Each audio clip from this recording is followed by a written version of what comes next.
Chapter 781 Eventide World Gale's Earring. Xietain had no idea where this unknown girl was taking him, however, it was clear that she had no ill intent toward him.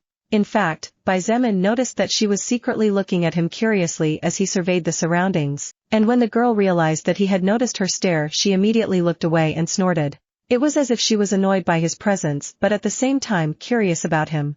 Really strange. Be that as it may, Xietain finally confirmed that this world was different from Earth in many ways other than language. The girl whose name was still unknown to Xietain led him down a long corridor with high white stone walls rising at least 10 meters high. To the right of the corridor were huge, luxurious golden windows that extended from the floor to halfway up the wall, offering a beautiful view of green grasslands in the distance and what seemed to be smaller buildings. It looks like this place is built in a favored location. Xietain judged silently as he realized that this castle was located on top of a small mountain in the middle of the city. That's right, this place was a castle.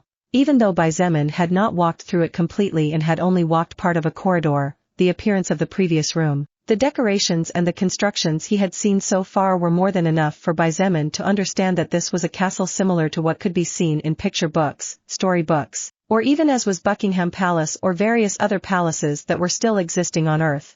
Xietain couldn't help but look at the girl's attire in front of him, as well as the aura of elegance around her, and subconsciously muttered under his breath, "Cool, a human princess."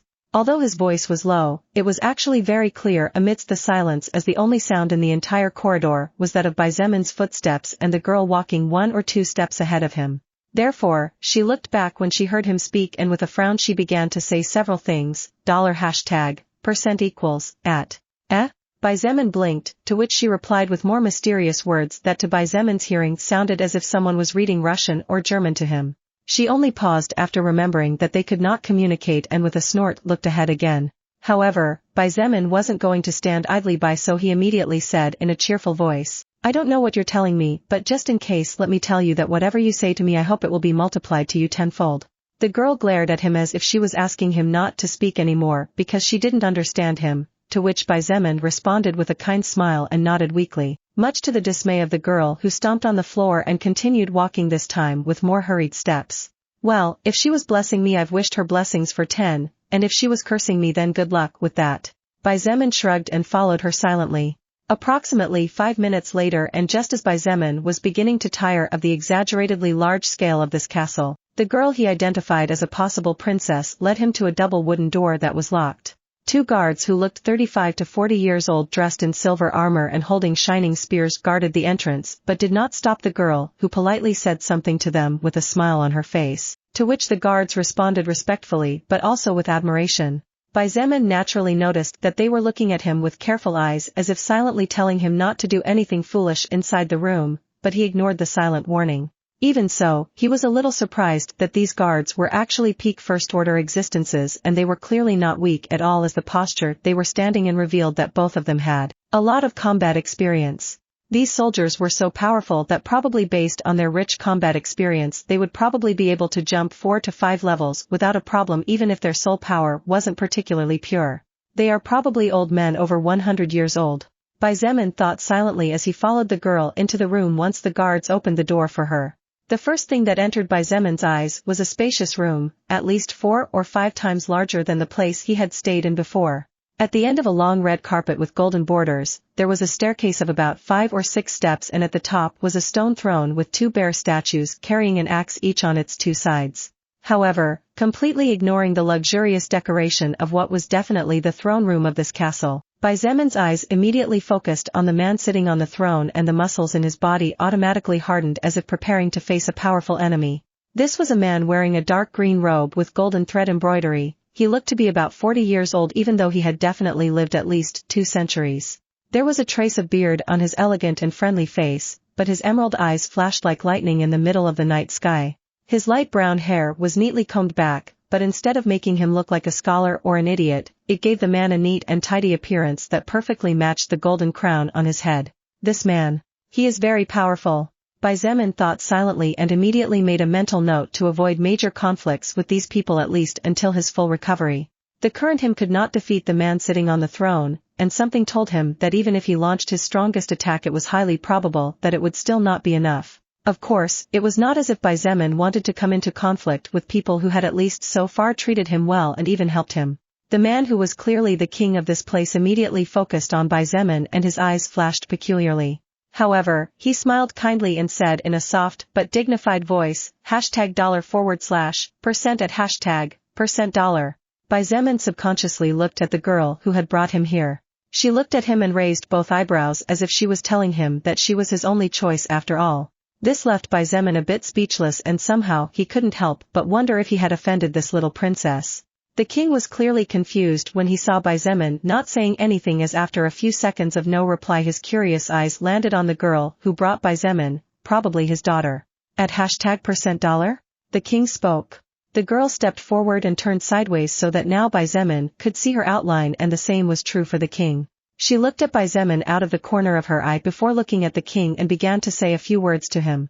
Xietain felt a little uncomfortable not understanding anything these people were saying. It was at that moment that he finally discovered that in the throne room there was another person. In fact, due to his wariness towards the king, Xietain had neglected to notice that right next to the throne was another throne of equal size, and there was a beautiful mature woman sitting on it and looking at him with a faint smile, and when their eyes met she nodded towards him. Xietain quickly nodded in greeting, getting a friendlier smile from the woman.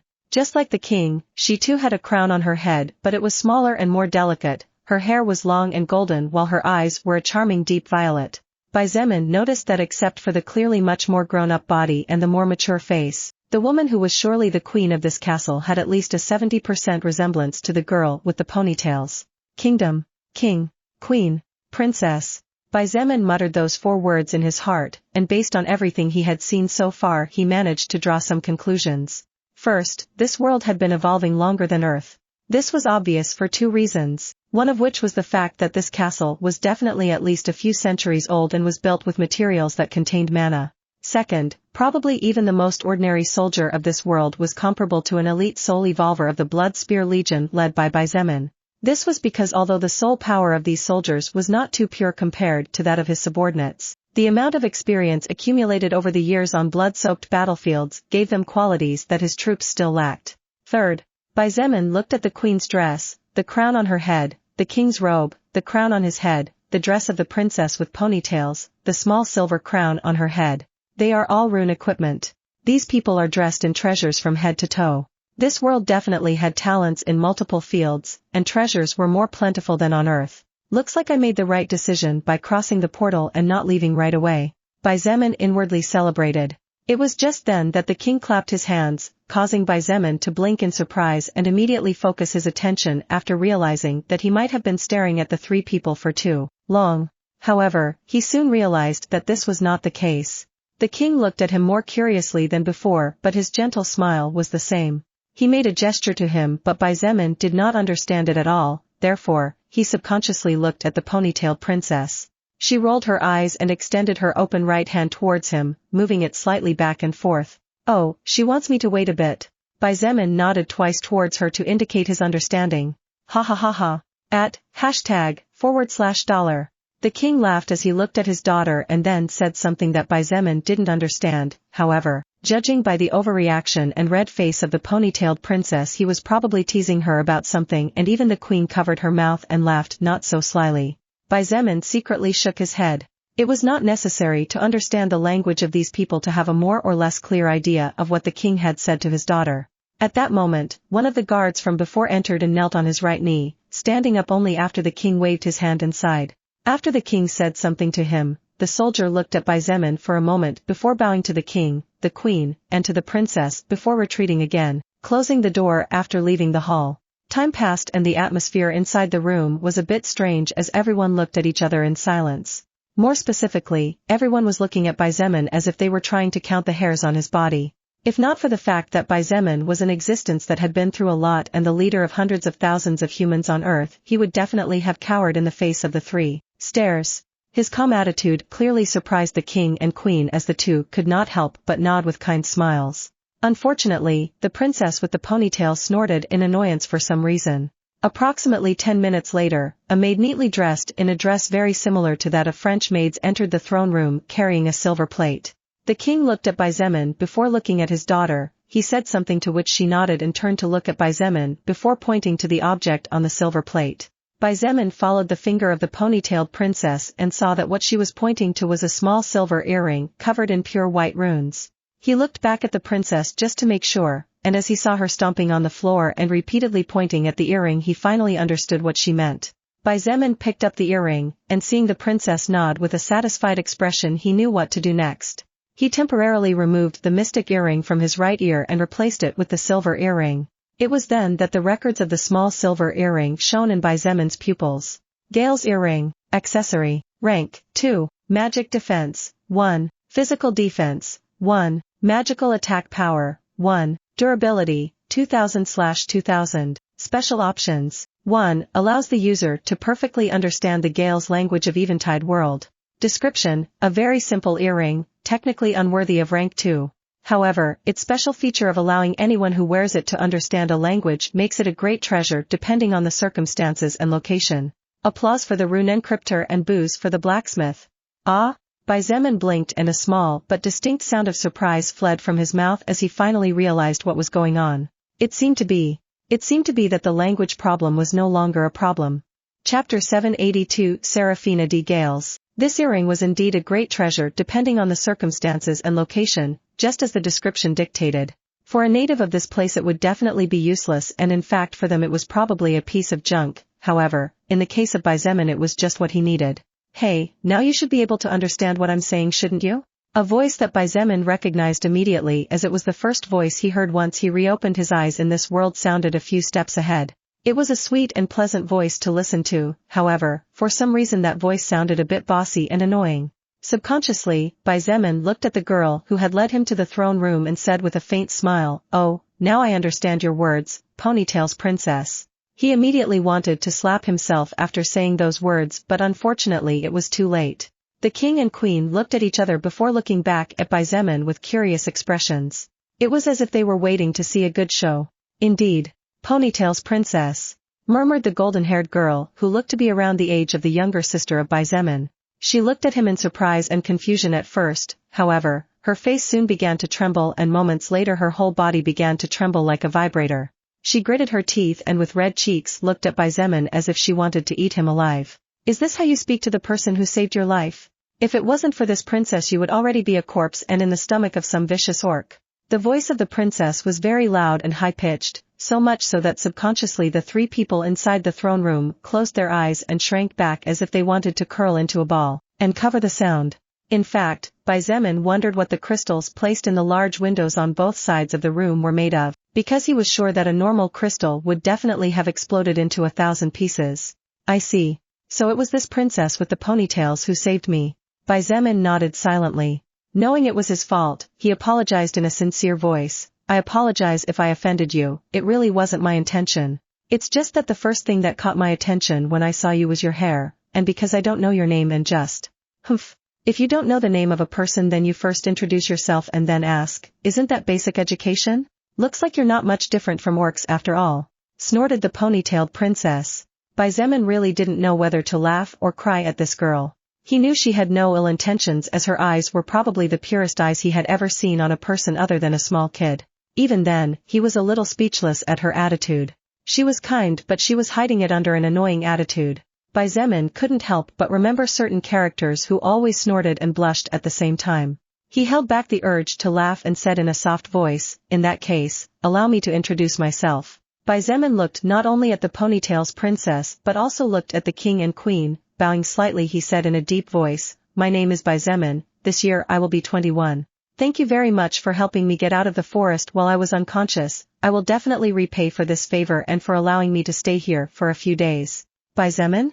The king and queen looked at each other, both noticing the confusion in the other's eyes. However, neither had time to say too much as a voice rose above them. "Xietain? Quite a strange name, I've never heard anything similar." "Humph. As expected from an orc." The princess with the ponytail snorted before lifting her chin and saying in a clear voice, "My name is Seraphina de Gales, second princess of the Gales kingdom. I am 16 years old but already in the second order. If you know how awesome I am then quickly get down on your knees and swear your loyalty to me. I will treat you well in the future." Dash. Xietain quickly covered his mouth to keep from laughing, but it was too late. "What's so funny?" No. Sorry. You're still holding back the urge to laugh, aren't you?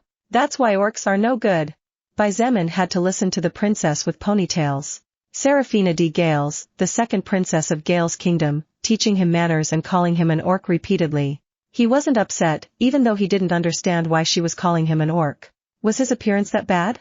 Even though Xietain had never seen an orc, he believed that his appearance wasn't that bad even if compared to people of this world. At least from what he had seen so far, everyone in Eventide world seemed to be above average in terms of beauty compared to the humans of Earth. Be that as it may, Xietain was surprised that Seraphina de Gales managed to break into the Second Order despite being so young. After all, the guards outside guarding the doors to the throne room were peak First Order warriors even though they had clearly lived a long time. Unfortunately, Seraphina de Gales did not get the reaction she expected from Xietain when she revealed her identity, power, and age. This made her little pride and small vanity feel hurt as she started trembling all over and gnashing her teeth as she looked at Xietain with wide eyes, leaving him at a loss for words again. I will really bite you to death. Are you a dog or what? Orc! How dare you call me a dog? Seraphina de Gales immediately turned into a cat whose tail had been stepped on. She looked at Xietain with wide eyes and said loudly, you are almost 5 years older than me but you are only level 50. You should understand the difference between you, the orc, and me, the princess. No, well, it's really cool and all but I know a 9-year-old girl who at this point is probably already on her mission to break through the Second Order. Xietain said in a neutral voice. The room suddenly fell silent and the next moment the second princess of the Gale's kingdom began to burst out laughing. Her laughter was actually pleasant to hear as even her voice was despite how annoying her words were, however. Xietain really felt like throwing a bucket of water in her face regardless of knowing that he shouldn't get annoyed with a kid about to break into the Second Order at the age of 9? Why don't you better tell me that this girl was just evolving for 6 months too? Seraphina de Gales laughed as she wiped the tears from the corners of her eyes. Actually, I think it's been less than 6 months. Xietain secretly thought about whether he should say those words but after a moment he decided it was better not to or he would really be seen as crazy. Xietain, that's your name, isn't it? Good. In view of the fact that you made me laugh so much and entertained me quite a bit, my genial and gentle self will try not to call you orc as much as possible. Feeling grateful? Seraphina de Gales puffed out her flat chest and put both hands on her hips as she lifted her chin almost pointing towards the ceiling. Was she mentally retarded? Xietain was really beginning to question the sanity of this girl with the ponytails. After a moment of silence, the queen's voice rang out inside the spacious room. It has been a while since Seraphina has laughed so casually, young Xietain. The fact that you made her laugh is a good payoff for us, regardless of whether or not what you said was a joke. The queen's voice was soft, composed, and very noble. Other than Lilith, this woman's voice was probably the noblest voice Xietain had ever heard in his life. He did not know what to say so he simply bowed slightly. This simple act for him was a great sign of respect considering his identity. However, for others it was different. The queen covered her mouth and chuckled softly, looking at Xietain with amusement and at the same time curiosity. Xietain, right? Do you mind if I call you by your name? Xietain looked at the king and said in a calm voice, no, you may call me whatever you like, your majesty. The king looked at Xietain for several seconds before an amused smile appeared on his face. You know, I always found it a bit annoying when people kneel whenever they see me, but now that I meet a person who doesn't, I can't help but feel a bit strange. Not in a bad way, but it's like suddenly rainbow-colored cats disappear. Strange, isn't it? In this world there were 7 colored cats? Xietain looked at the king with a perplexed expression, hoping it was a joke on his part. That's why the second princess bit her tongue at the recall of her earlier words and pouted before giving Xietain a sidelong glance and snorting softly. Well, never mind. The king waved his hand and said in a gentle voice, my name is Philip de Gales, the current king of the Gales kingdom. Then, the queen continued, my name is Helena Milbourne, second daughter of House Milbourne. It is a pleasure to meet you both.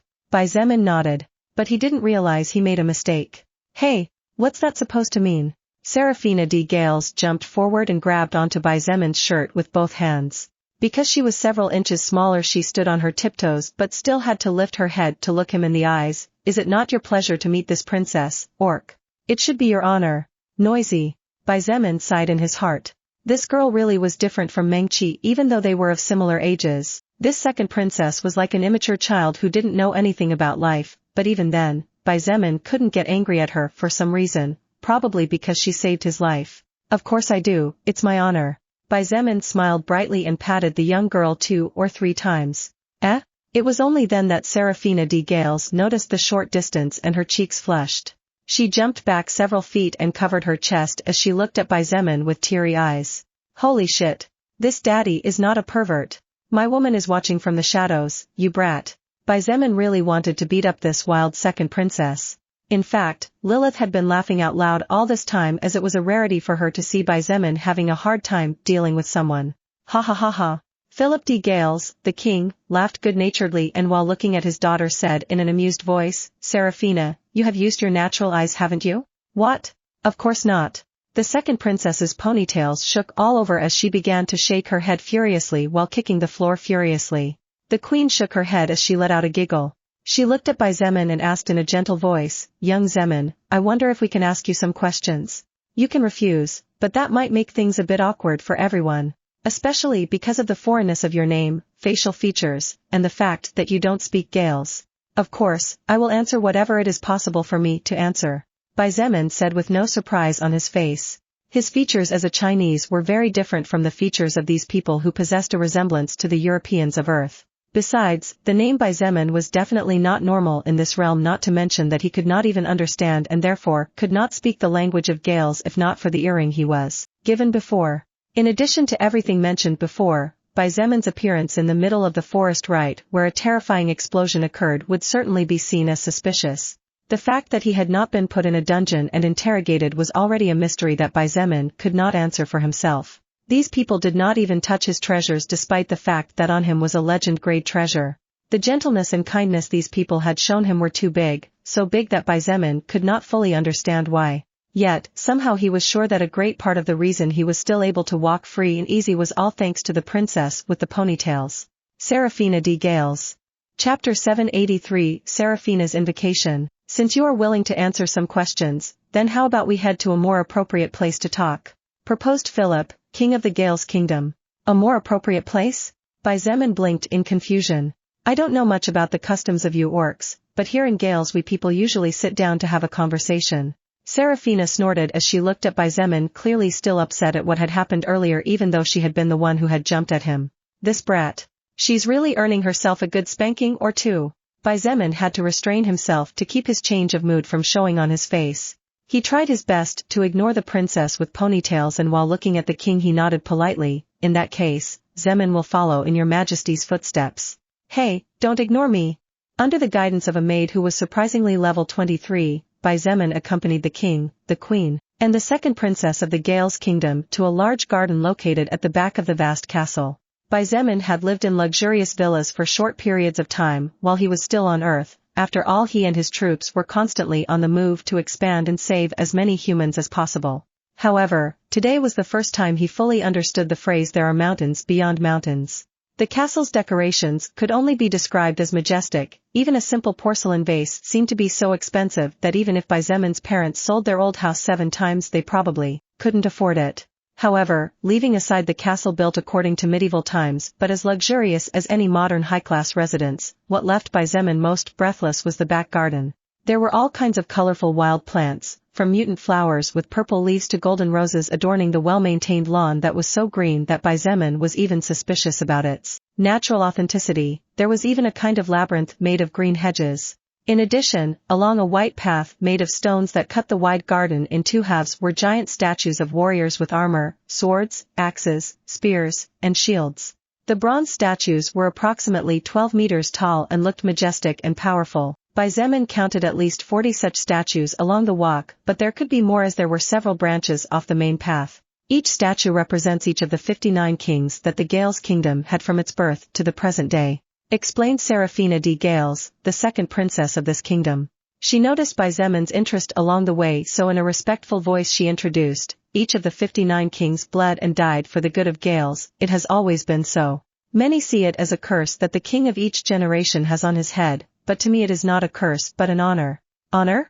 Zemin looked at the young girl walking a step or 2 in front of him and asked in a deep voice, you think dying for the sake of your country or your kingdom is honorable?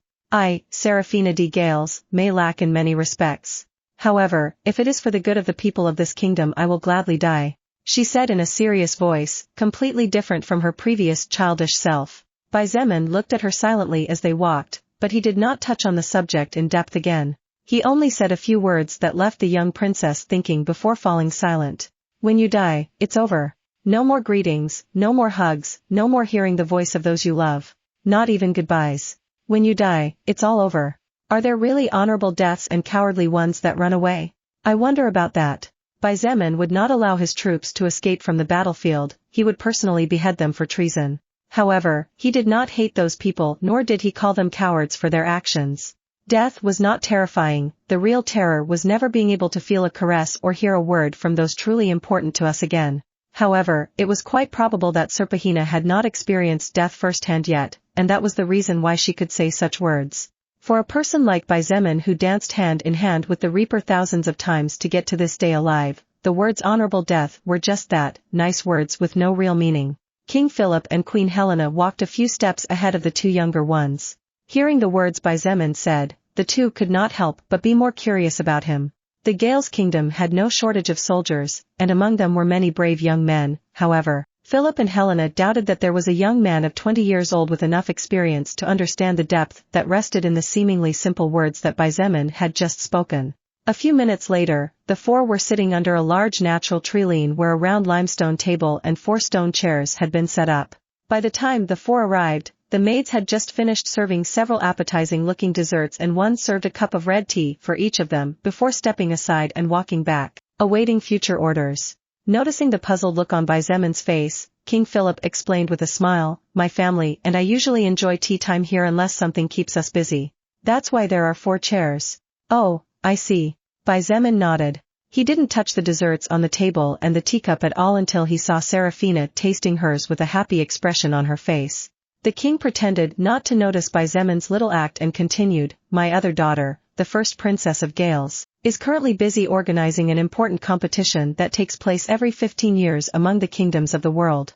It turns out that this time the competition will be taking place here, in Gales, so you will probably see the city more lively than usual when you decide to pay a glance at it." "Oh." Zemin nodded, not knowing what else to say about it. After all, he didn't care too much about any competition or any first princess of Gales since the only reason he was staying here was to see if he could get technology, resources, ideas, or anything that would be useful to bring back to his world. Philip was no fool, on the contrary he was very intelligent or else he would never have been crowned king among his 4 brothers. Noticing Zemin's lack of interest in the matter, he no longer pressed the point and instead looked at his wife. Helena looked at Zemin and asked in a kind voice, "May I call you Zemin? I feel like the word young is not necessary." "Of course." Zemin replied as he calmly took a sip of tea. His movements were not even 20% graceful compared to those of Serafina de Gales or the king and queen, however, every movement of Zemin's arms demonstrated authority and control that did not go unnoticed by Philip and Helena. The queen continued, "So, Zemin, would you mind telling us a little bit about the reason you were unconscious in the Forest of the Ancients?" "Forest of the Ancients?" Zemin quickly remembered the name of that forest in which he had appeared and after a moment's thought decided to answer honestly. "At that moment I was running in the opposite direction of the surprise attack that a coward threw at me after running away after seeing things difficult for him. The reason I fell unconscious was not due to injuries caused by others or that attack I was trying to escape from but because my soul and physical body were damaged after I used a special skill." In fact, it was a good thing that Zemin decided just being honest as Philip and Helena nodded without any trace of surprise on their faces. The two of them had more or less come to that conclusion, but they just wanted to hear the confirmation. "Eh? Your soul is damaged?" Serafina looked at Zemin with surprise. A trace of wariness shone in her eyes as she said in a low voice, "You better rest well and don't use active skills until you recover. Soul injuries take a long time to heal. One of my uncles was injured by an enemy mage's spiritual skill over 3 years ago, but he still hasn't fully recovered." Zemin smiled slightly as he felt the care in the girl's voice. She was really a good person despite her somewhat annoying and shouty attitude. "Don't worry about it, even though I don't look like it, I'm pretty strong. I'll recover before you notice." "Who's worrying about you?" Serafina's eyes widened and her face turned apple red as she raised her voice in an attempt to cover her anxiety. "You think a princess as beautiful and talented as me would be worried about an orc like you? Dream on." Zemin shook his head wordlessly. Holding a conversation with this girl seemed to be something impossible. "Serafina, you are not being honest with your words, again," Helena reprimanded in a gentle voice. "Humph. I don't know what you're talking about, mother." The second princess folded her arms and looked away, looking like a little pig who wasn't afraid of boiling water at all. Philip shook his head and focused on Xietain again as he asked with a powerless smile on his face, Xietain, would you mind telling us what kingdom you come from? Your physical characteristics are somewhat distinctive, and if it were not for the earring you would not be able to understand or communicate with us, which means you are definitely not from Gales. If possible, we would also like you to tell us about that attack and your enemy. That explosion that happened back then. Not only did it shake the capital of Gales, but it also took out at least 1/20th of the Forest of the Ancients. The king was a tactful person and did not mention the treasures on Xietan's body. After all, such a thing was seen as rude and impolite. Leaving aside the amazing legend-grade storage ring, each and every treasure Xietain had was of the highest quality among those of its ranks. There were even some that left the King of Gales himself drooling. Besides, what King Philip was most interested to know about was the attack that Xietain was fleeing from. That explosion had frightened Philip not only by its power, but by the fact that all the soldiers who approached the area of the explosion came back with physical deformations of varying magnitudes, while the most severe ones had died after 2 days. Xietain finished the piece of cake in his mouth and proceeded to take a sip of tea before answering the king's question. He needed to organize his next words carefully, as what he was about to say was no small thing, let alone insignificant. Actually, that attack I escaped from wasn't a magic skill. Probably no one in this whole world knows the name of that weapon of mass destruction that shouldn't exist. Oh? Xietain was not only getting King Philip's attention, but now Queen Helena and the second princess Seraphina had returned their full focus to him, even though the second princess was looking at him sideways in a failed attempt to feign lack of interest. The name of the weapon my enemy used to attack me is nuclear bomb. More specifically, a nuclear missile. Actually, I know the name of some bombs such as electromagnetic field bombs or mana bombs, but this is the first time I've heard of nuclear bombs. King Philip muttered to himself, looking at his wife and daughter only to see that they were both as perplexed as he was. That's only natural, Your Majesty Philip. Xietain paused, and after taking a sip of tea and setting the cup down on the table said in a deep voice, after all, I am not someone from this world. The expression on King Philip's face froze as he heard Xietan's words. It was not only the king but the queen was the same, surprised or perhaps shocked by what she had just heard, which was completely normal, something Xietain expected. However, there was one person who had a different reaction than what Xietain was expecting. This person was naturally the second princess of the Gales kingdom, Seraphina de Gales. What happened next was something that Xietain did not expect at all and somehow made him doubt many things. Queen Helena slowly turned her face and looked at her daughter with wide eyes as she muttered under her breath, Don't tell me. See, coincidence. It's a coincidence, I tell you. The second princess began to wave her hands as if in panic and her face turned red again. She turned to look at Xietain and kicked him under the table while shouting loudly, Orc. Quickly tell them it's a coincidence. This. Xietain was dumbfounded as he watched the strange exchange between mother and daughter. What the hell was going on here? He expected all kinds of reactions, but apparently, there was something else involved here.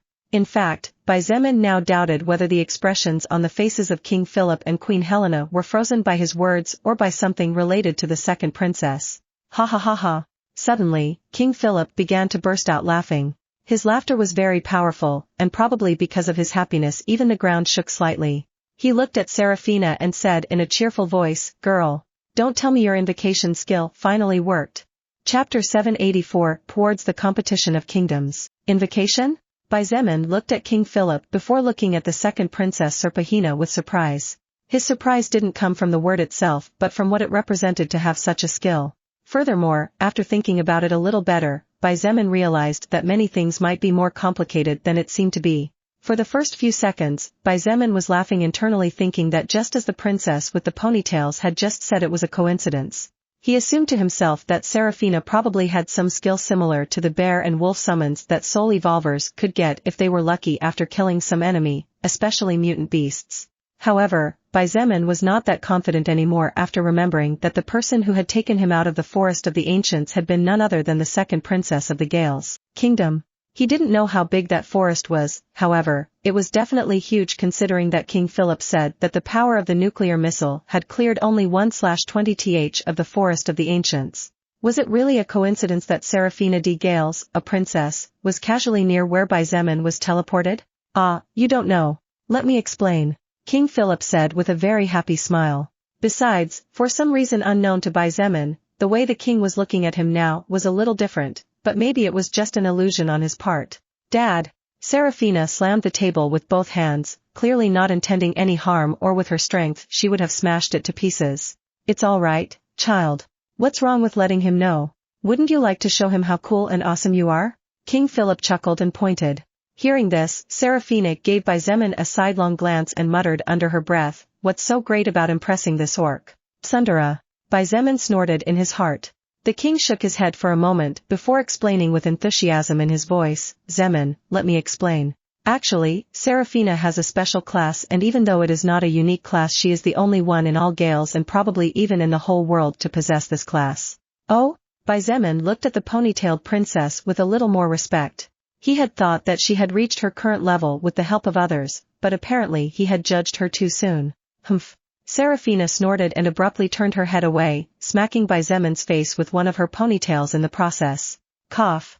So, King Philip coughed upon seeing Xietan's uncomfortable expression and quickly continued, "Seraphina's class, World Priestess, not only boosts all of her stats passively anywhere in these lands that she is, but allowed her to have twice as many active skills as a normal soul evolver." What? Xietan's eyes widened in shock upon hearing this, and the shock in his heart fully showed on his face. Twice as many active skills? That's crazy. Whoever had more would not necessarily win, however, whoever had more definitely had a higher chance of beating whoever had less. That was how the world worked, not only with skills but with everything.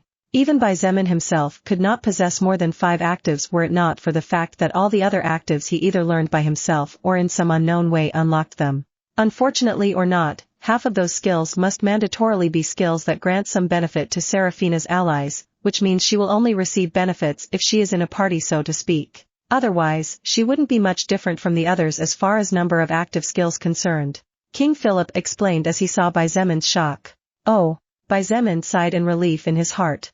Only with such restraint was he willing to accept the existence of such a broken class like that, even though it wasn't even a unique one. Still, that's pretty amazing, he said, looking at Seraphina with a bit more respect. Not bad, ponytailed princess. You. Seraphina gnashed her teeth, glaring at Xietain as if he were her natural enemy. Xietain ignored her and instead focused on the king's explanation. When Seraphina broke into the Second Order about 1 year ago, she received a strange skill called Invocation.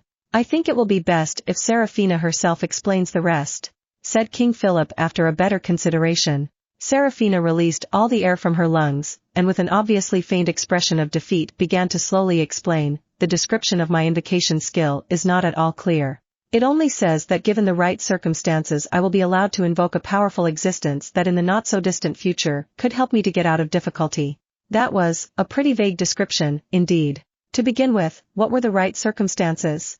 One might as well wander eternally in the face of the unknown without ever being able to activate the skill. However, no matter how many times I used invocation in the past, the skill never did actually activate, or at least nothing changed, so I eventually stopped trying, Seraphina said before looking at Xietain and saying quietly, "But 7 days ago for some reason, I wanted to try again." Xietain narrowed his eyes and taking advantage of Seraphina's pause asked, "How long have I been unconscious? If you had not awakened today it would have been 7 days since you fell unconscious." Queen Helena replied with a small smile that suggested she understood the reason why he was asking that question. "That sounds like too much of a coincidence." Lilith's voice sounded next to Xietain. In fact, she was currently sitting on his lap with her small back resting on his firm chest. "Indeed, too much of a coincidence." Xietain nodded silently. Seraphina de Gales for some reason began to get a little nervous as she continued her narration of events. "At the time I had gone out to hunt some orcs as I needed their blood to take to Aunt Aurora to help me concoct a stamina potion. It was then when for some reason I decided to activate invocation. And to my surprise, I actually felt the mana in my body being consumed. This was something that had never happened before. I actually felt like I invoked something or someone into this world at that moment, and that's when I saw a huge black portal appearing in the distant sky." "Okay, I understand what you want to point out." Xietain gestured with his hand to ask Seraphina to be silent for a moment and then continued, "However, I'm afraid it really is just as Seraphina said before. This can only be a coincidence." "A coincidence?" The king and queen looked at each other puzzled before the latter looked at Xietain with a slight frown. "Xietain, even after everything you heard you say it was all a coincidence. It means you must have your logical reasons, doesn't it?" "That's right. Zemin nodded before proceeding to explain the fact that he had a title that allowed him to travel to a random world. He didn't fully reveal the existence of his irregular title, let alone the reason why he obtained it. He only revealed enough for the people in front of him to know and understand that the reason why he came to Eventide World had nothing to do with the second princess's invocation skill.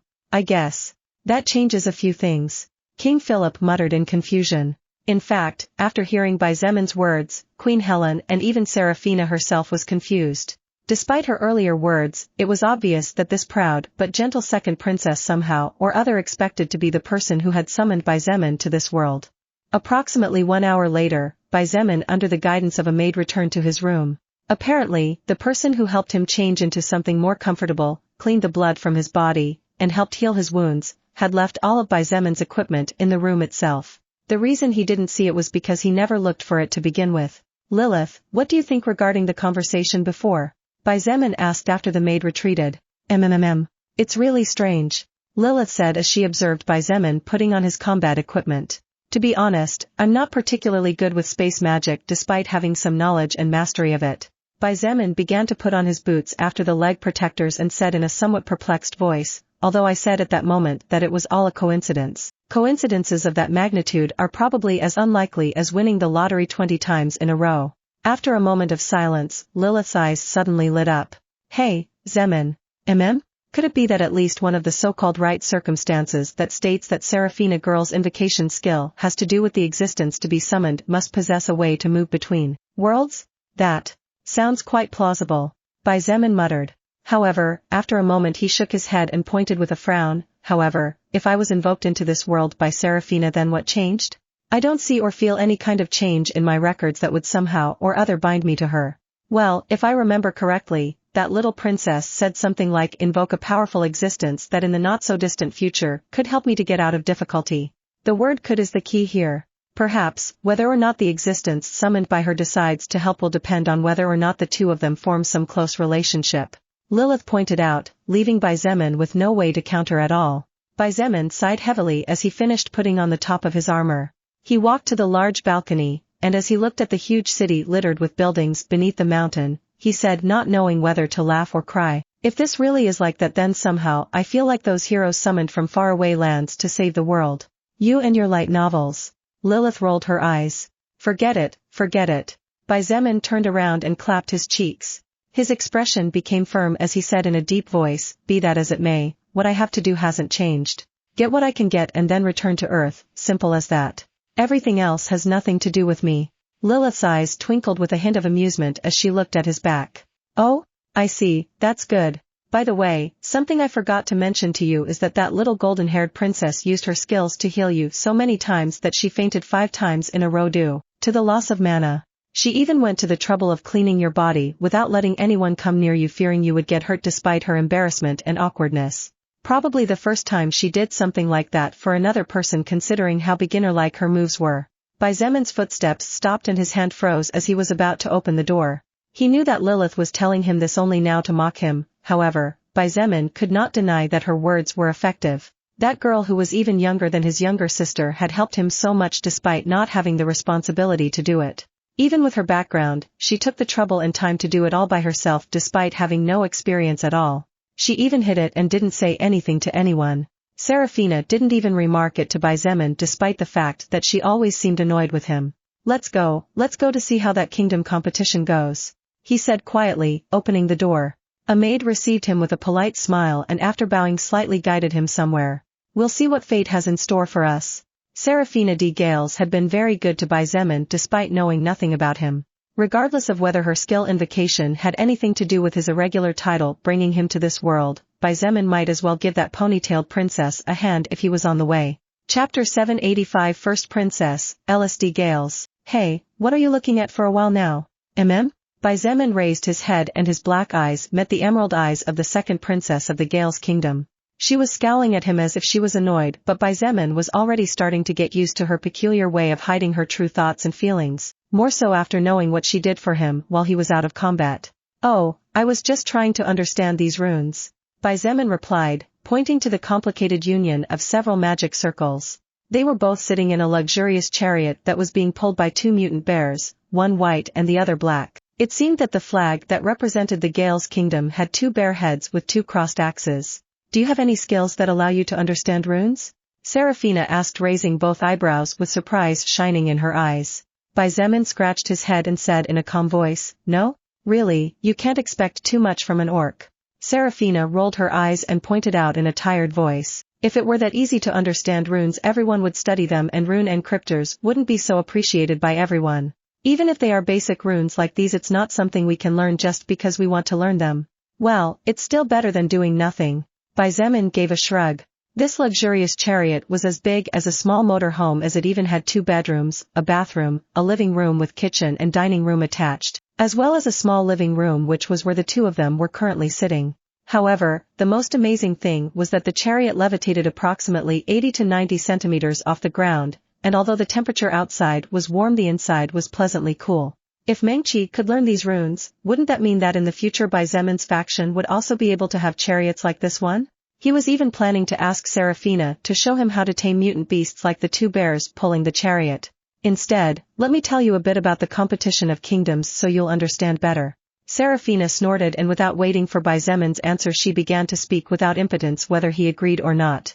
Eventide world is composed of a total of 49 realms. Out of those 49 realms there are 3 powerful realms, which are the parent kingdoms. The parent kingdoms are the most powerful kingdoms of all. They are so strong that if the 3 of them went to war, they would cause a lot of destruction. Therefore, 300 years ago, and after years of bloodying the land, they finally decided to use the other 46 kingdoms to decide which one of the 3 would take 30% of the resources produced by all the other kingdoms over the 15 years of cooling down the competition of kingdoms, while the second place winner will take 15% and the last place winner will take only 5%. We, the Gale's kingdom, find ourselves in the territory of the Bloodwarlock's kingdom, one of the 3 parent kingdoms. The Bloodwarlock's kingdom is the one who has jurisdiction over Gales, therefore, Gales always fights for them in the competition of kingdoms. Seraphina, wait a moment. Xietain interrupted. What? She looked at him in dissatisfaction.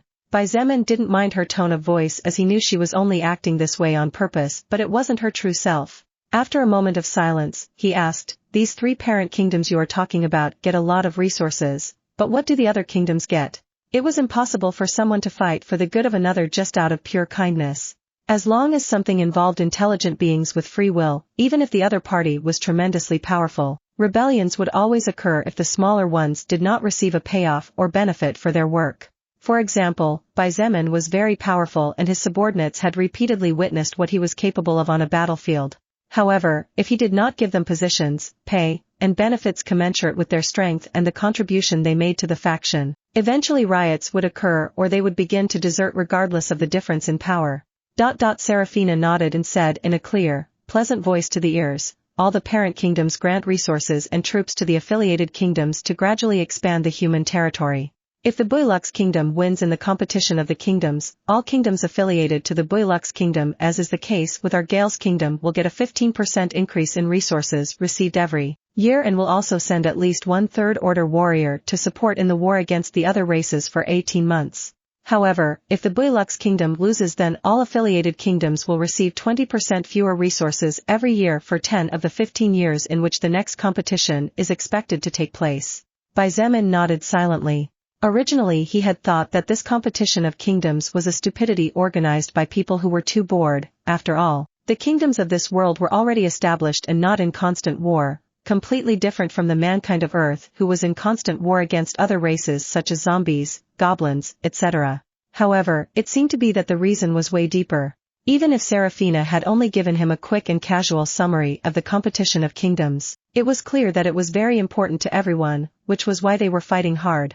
"Say, Seraphina." Xietain raised his head and asked in a curious voice, "How does this competition work in particular?"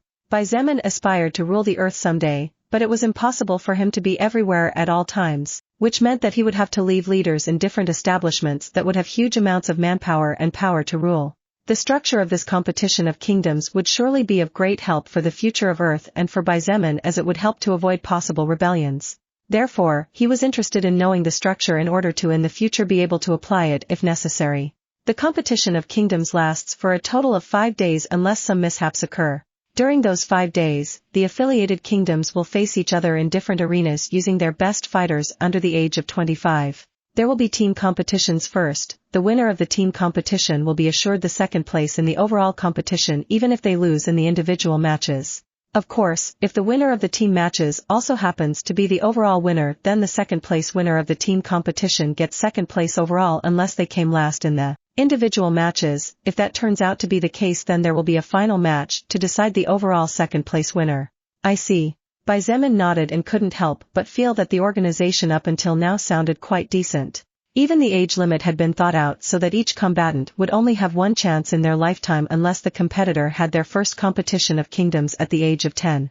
This served to prevent kingdoms with powerful warriors from abusing others. Instead, victory would depend purely on the talent of each individual and the efforts of each kingdom in nurturing the next generation.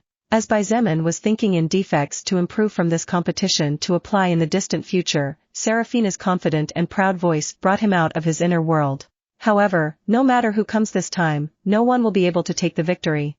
This time, our Gale's kingdom will be the overall victor, and for the first time since the creation of the competition of kingdoms we will become the first kingdom to take first place in both team matches and individual matches. Despite being seated, Seraphina brought both hands to her waist so that her upper body resembled a cup. She even stuck out her chest and lifted her chin proudly while looking at Xietain as if she expected to be praised for something. Unfortunately, even though she did indeed look radiant under the glare of the sun coming through the chariot window, and even though he knew what she wanted to hear, Xietain was unwilling to indulge the girl's small vanity. "Oh, I wonder who is so talented and powerful from the Gale's kingdom this time? Even you are so sure. Why don't you tell me?"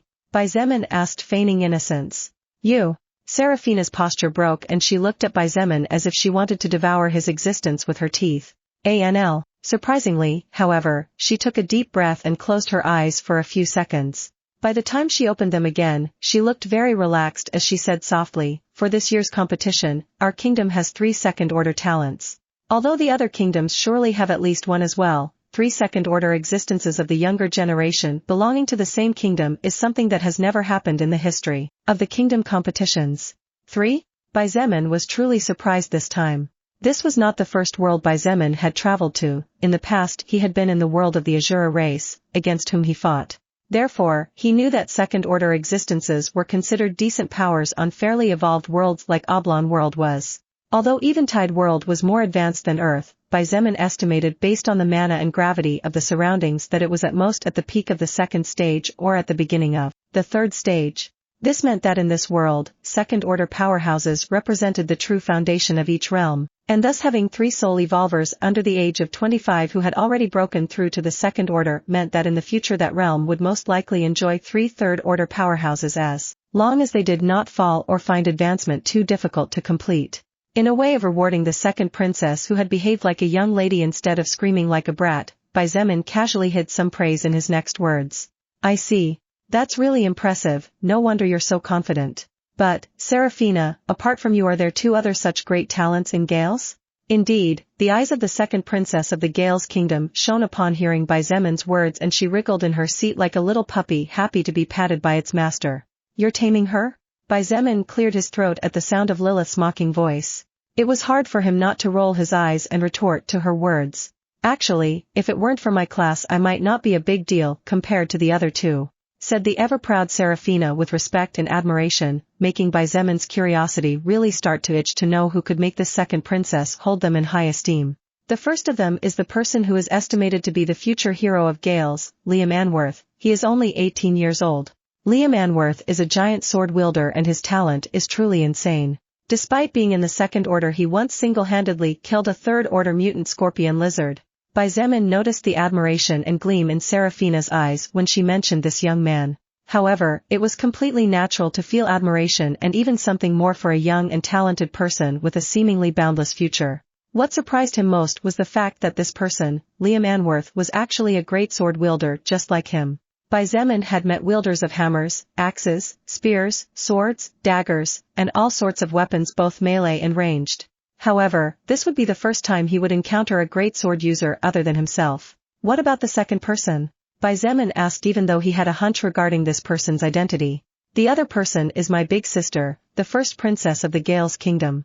Seraphina's expression turned competitive as she talked about her older sister. "My big sister is a magic guardian with a special class just like me. Not only does she possess a very powerful defense, but her attacks encased by layers of mana are really potent, and she is already at level 82 despite being only 20 years old. Many people secretly want to pair her up with the future hero of Gales, as they say that the two of them would make a very good couple and their progeny would have superb talent that would enlighten Gales into a golden era. Xietain looked at Seraphina and a faint smile peeked at the corner of his mouth. I see. Now I understand. Seraphina, however, frowned as she saw the slight smile on Xieitain's face and said in a somewhat angry voice, "Why are you smiling? For some reason I feel like you are getting some wrong ideas. Your imagination, your imagination." Xietain dismissed it by waving his hand and went on to ignore whatever the princess with the ponytail said, looking out the window and appreciating the sights that the capital of the Gales kingdom had to offer. "Do you think this girl has any romantic interest in that guy?" Lilith asked in a curious voice beside him. Xietain simply shrugged his shoulders in response to indicate that he did not know and at the same time did not care. The capital of Gales, also known as Bearcrest City, was a very large city. Millions lived there. Some were lower-class citizens, most were middle-class, and a minority were high-class. However, all of them were soul evolvers.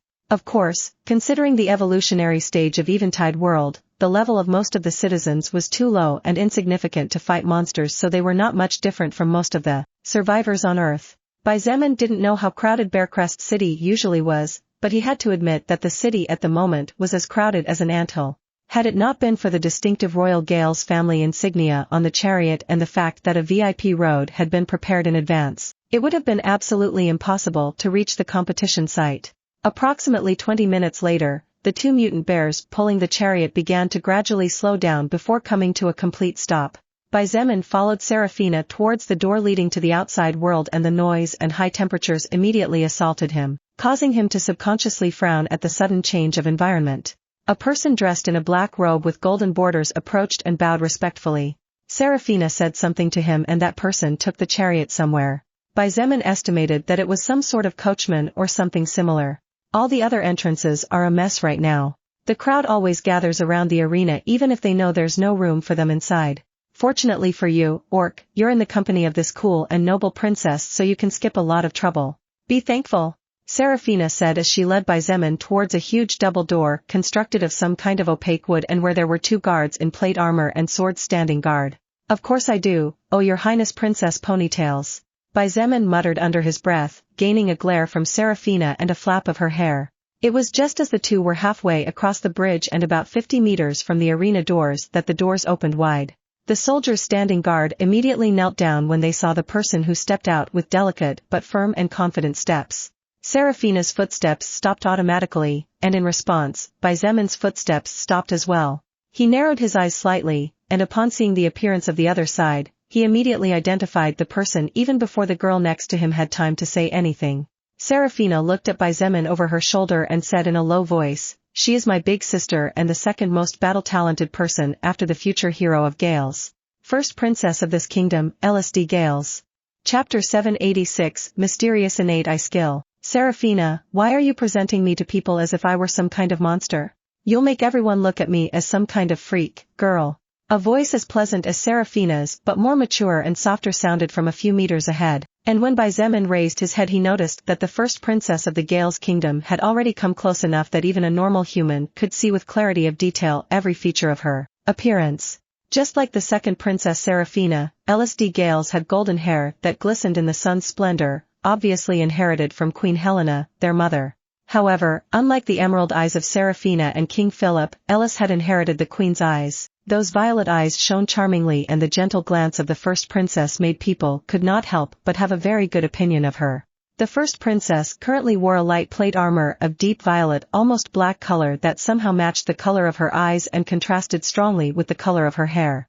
Despite being covered like a brave warrior, the curves with which the armor had been forged exposed that the upper body of the first princess was undoubtedly better shaped than that of the second princess, which was only natural considering the age difference between the two.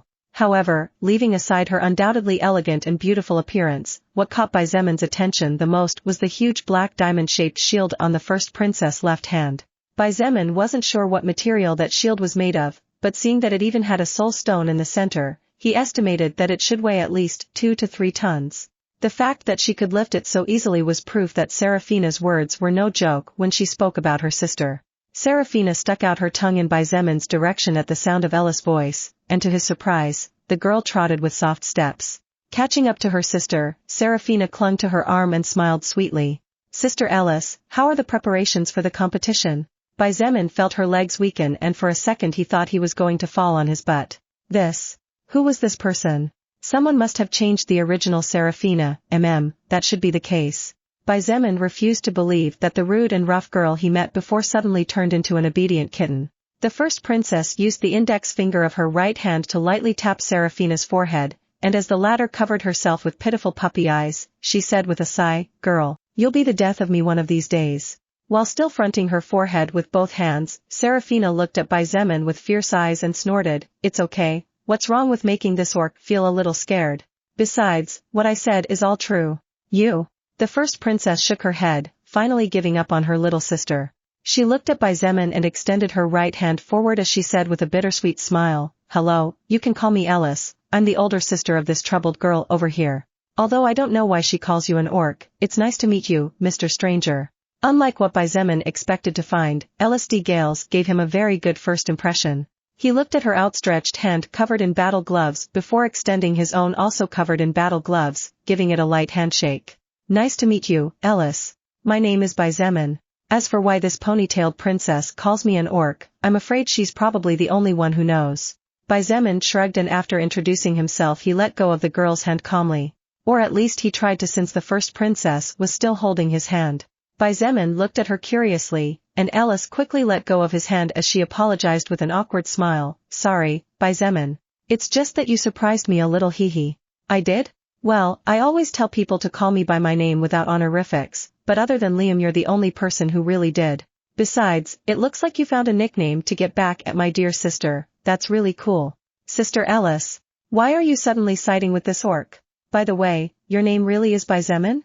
"Well, that's what the civil registry says." "Civil registry? That's the first time I've heard of a corporation like that. Let's just say that's the name my parents gave me." "Hey, why are you two ignoring me? Orc, you traitor. I'm the one who brought you here. Don't leave me behind." When Zemon crossed the arena gates in the company of the two princesses of the Gales Kingdom, he finally understood that the noise outside was nothing compared to the noise inside. Looking up from the side, Zemon could not help but be amazed to see the grandstands crowded with people. There were so many people there that they literally looked like ants congregated and squeezed together, not seeming at all bothered by the discomfort as they shouted with bright eyes and fervor the name of the kingdom they belonged to or the name of the competitor they were supporting. So many people. Zemon muttered and a flash of sadness crossed his eyes, but it quickly disappeared and so neither Seraphina nor Ellis noticed it. The arena was very huge, so huge that there should be at least 600,000 to 700,000 people in the stands. Despite the exaggerated size, however, Zemon could not help but remember the past, when Earth was normal and families attended all kinds of crowded events with cheerful smiles and bright eyes just like the people of this world. Zemon himself had sometimes visited sports and musical entertainment arenas with his parents and younger sister. However, the old warriors of Eventide World had managed to successfully build places of peace where the new generations could have fun and enjoy life without worries while planet Earth was in constant war and it was still a mystery whether mankind would survive or not. Seeing this today made Zemon's resolve grow exponentially. He was determined to build a kingdom of peace even if he had to slaughter countless others and be tagged as a tyrant a million times over. Lilith smiled warmly from the side, and seeing Zemon's back straighter and his shoulders firmer, she couldn't help but nod proudly. That was the way it was supposed to be after all. Over here are this time's participants. By the way. Ellis was about to lead them somewhere when she suddenly remembered something and stopped. She looked at Zemon and asked curiously, "I still don't quite understand who you are, but since you're standing next to my proud little sister I assume you must be some important figure to H." "What?" Seraphina immediately jumped up and cut off whatever Ellis was about to say. She blushed and shouted loudly, "Big sister, what are you saying? How could I with this orc?"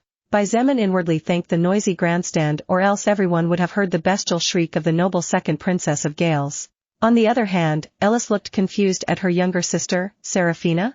"Why you?" As if thinking of something, her eyes suddenly lit up and a peculiar smile appeared at the corner of her lips. "I see. You saw it, didn't you?"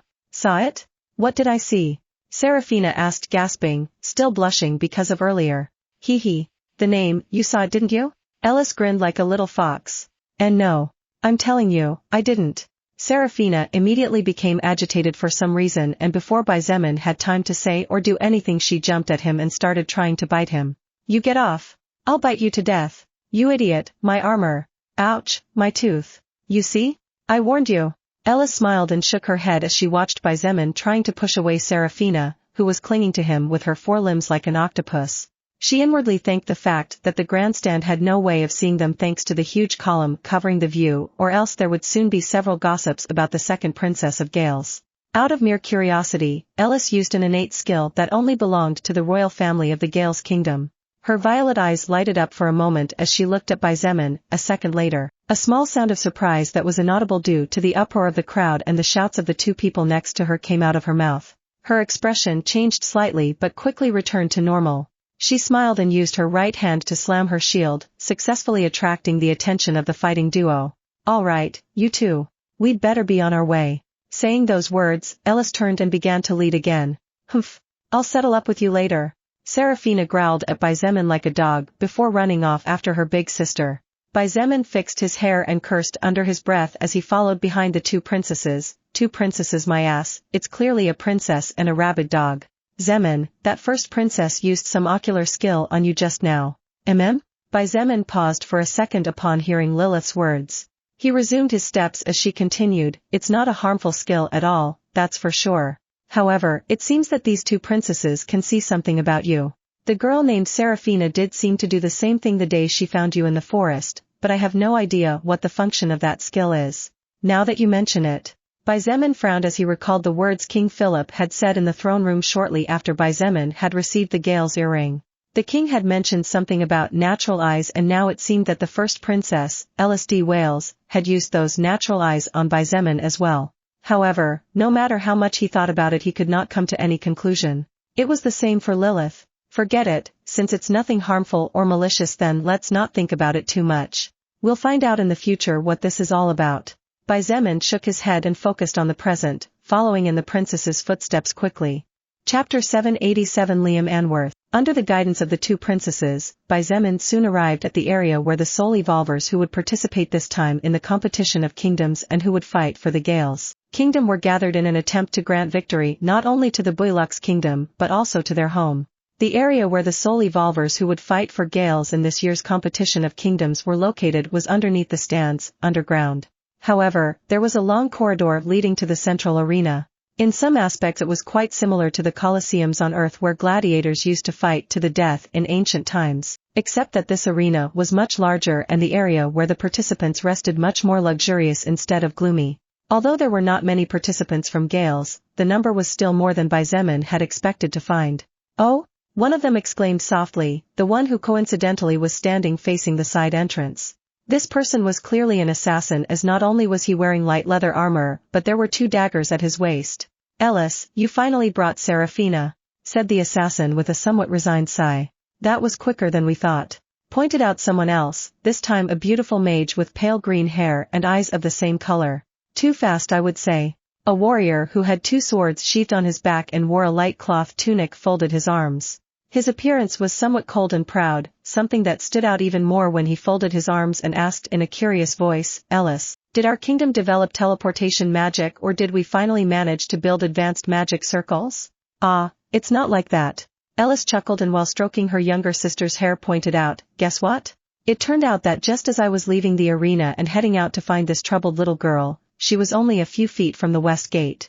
A guy with a cloth tunic and a leather backpack on his back, as well as a wooden staff in his hand, looked at Serafina with amused eyes and said in a joking tone, looks like Her Highness the Second Princess of Gales really wasn't joking when she said that the big celebrities always come in last. Giles, if you continue to annoy me, then look how I turn around and leave the way I came. Serafina immediately bared her teeth. The guy in the tunic and backpack immediately raised his hands in surrender and no one else dared to bother Serafina. They knew that even though she was kind and gentle, if they really made her inner little devil come out, no one would get out of here unscathed. They all focused on Serafina and Ellis, the two princesses and also members of the team that would participate in this kingdom competition. As for Zemin, everyone casually overlooked him. Or rather, they were probably a bit too anxious to care about an unknown at this point. However, Zemin's eyes were fixed on one person. Probably feeling his eyes, That person turned to look at him, and when their eyes met he nodded, to which Zemin responded by nodding and surprising the other party. That person came a little closer and asked curiously, Ellis, who is this person? Friend of yours and the second Princess Seraphina? Ah, Liam. Right on time. Ellis looked at the young man who was given the title of future hero of Gales by the people before looking at everyone and saying with a smile, let me introduce you to a friend. His name is Zemin. Even though he is only 20 years old he is already level 50, and from what he has told me it seems that 2 requirements are all that separates him from the second order. Peak first order at the age of 20? Oh, that's really cool. Actually, if we don't compare him to Liam, Ellis, or Seraphina, this person is quite talented. But, isn't his name kind of weird? Maybe he's from a different kingdom? But, if he's from some other kingdom, is it okay to let him be here? Zemin's mouth opened slightly and a flash of surprise shone in his eyes as he looked at the people in front of him. I expected to meet arrogant people, young people blinded by their own talent who look at no one but themselves. Far from meeting what he expected, what greeted Zemin were mostly curious looks. Some praised him even though they were all young and talented, others looked at him with a bit of wariness at the possibility that he belonged to a different kingdom and would divulge information to the competition. There were several different reactions, but Zemin felt the goodwill of these people. Of course, if these people had snubbed Zemin or acted proudly, he would directly ignore them and scoff in his heart. At the end of the day, the soul evolvers on Earth were more brilliant at reaching levels as high as these people in a matter of months. However, if all the soul evolvers in Gales were this careful and did not disdain others, then Zemin believed he had begun to understand a little of the reason why the ancestors of this kingdom had somehow managed to reach peace. Will we be able to get there someday? Zemin sighed in his heart and could not help but feel a bit of helplessness and envy. In his world, 90% of soul evolvers disdained everyone who is not stronger than them. However, here in Eventide world, Zemin received respect from even the 3 most talented people of the younger generation in Gales even though none of them knew his true power. Humph, surprised? Seraphina looked at Zemin and said proudly, we people from Gales are not snobs. Zemin raised an eyebrow and gave her a sidelong glance as he muttered under his breath, tell that to the expression on your face, Ponytail's princess. You. Seraphina immediately became furious and gnashed her teeth. Pa ha ha ha. Ponytail's princess? Ha ha ha ha. Zemin, I like you. This guy really has balls. Giles, can you watch your vocabulary? Bah, Anna, stop being such a crybaby, will ya? It was more than obvious from the way they interacted with each other and the way they addressed the 2 princesses by their first names or joked with them that this group had not been casually formed for this competition. They've all spent a lot of time together. Friends, huh? Zemin reasoned in his heart. He had no doubts now. Even without seeing the other side's competitors, it was clear that victory would be the Gales kingdoms, as Zemin doubted that the other kingdoms would have this kind of unity. Even if one of the other kingdoms has powerhouses that can rival against Gales, the understanding of comrades on the battlefield will make the difference. Zemin, right? That's a rather peculiar name, of course, no offense. Zemin looked at the young man standing in front of him and was again surprised.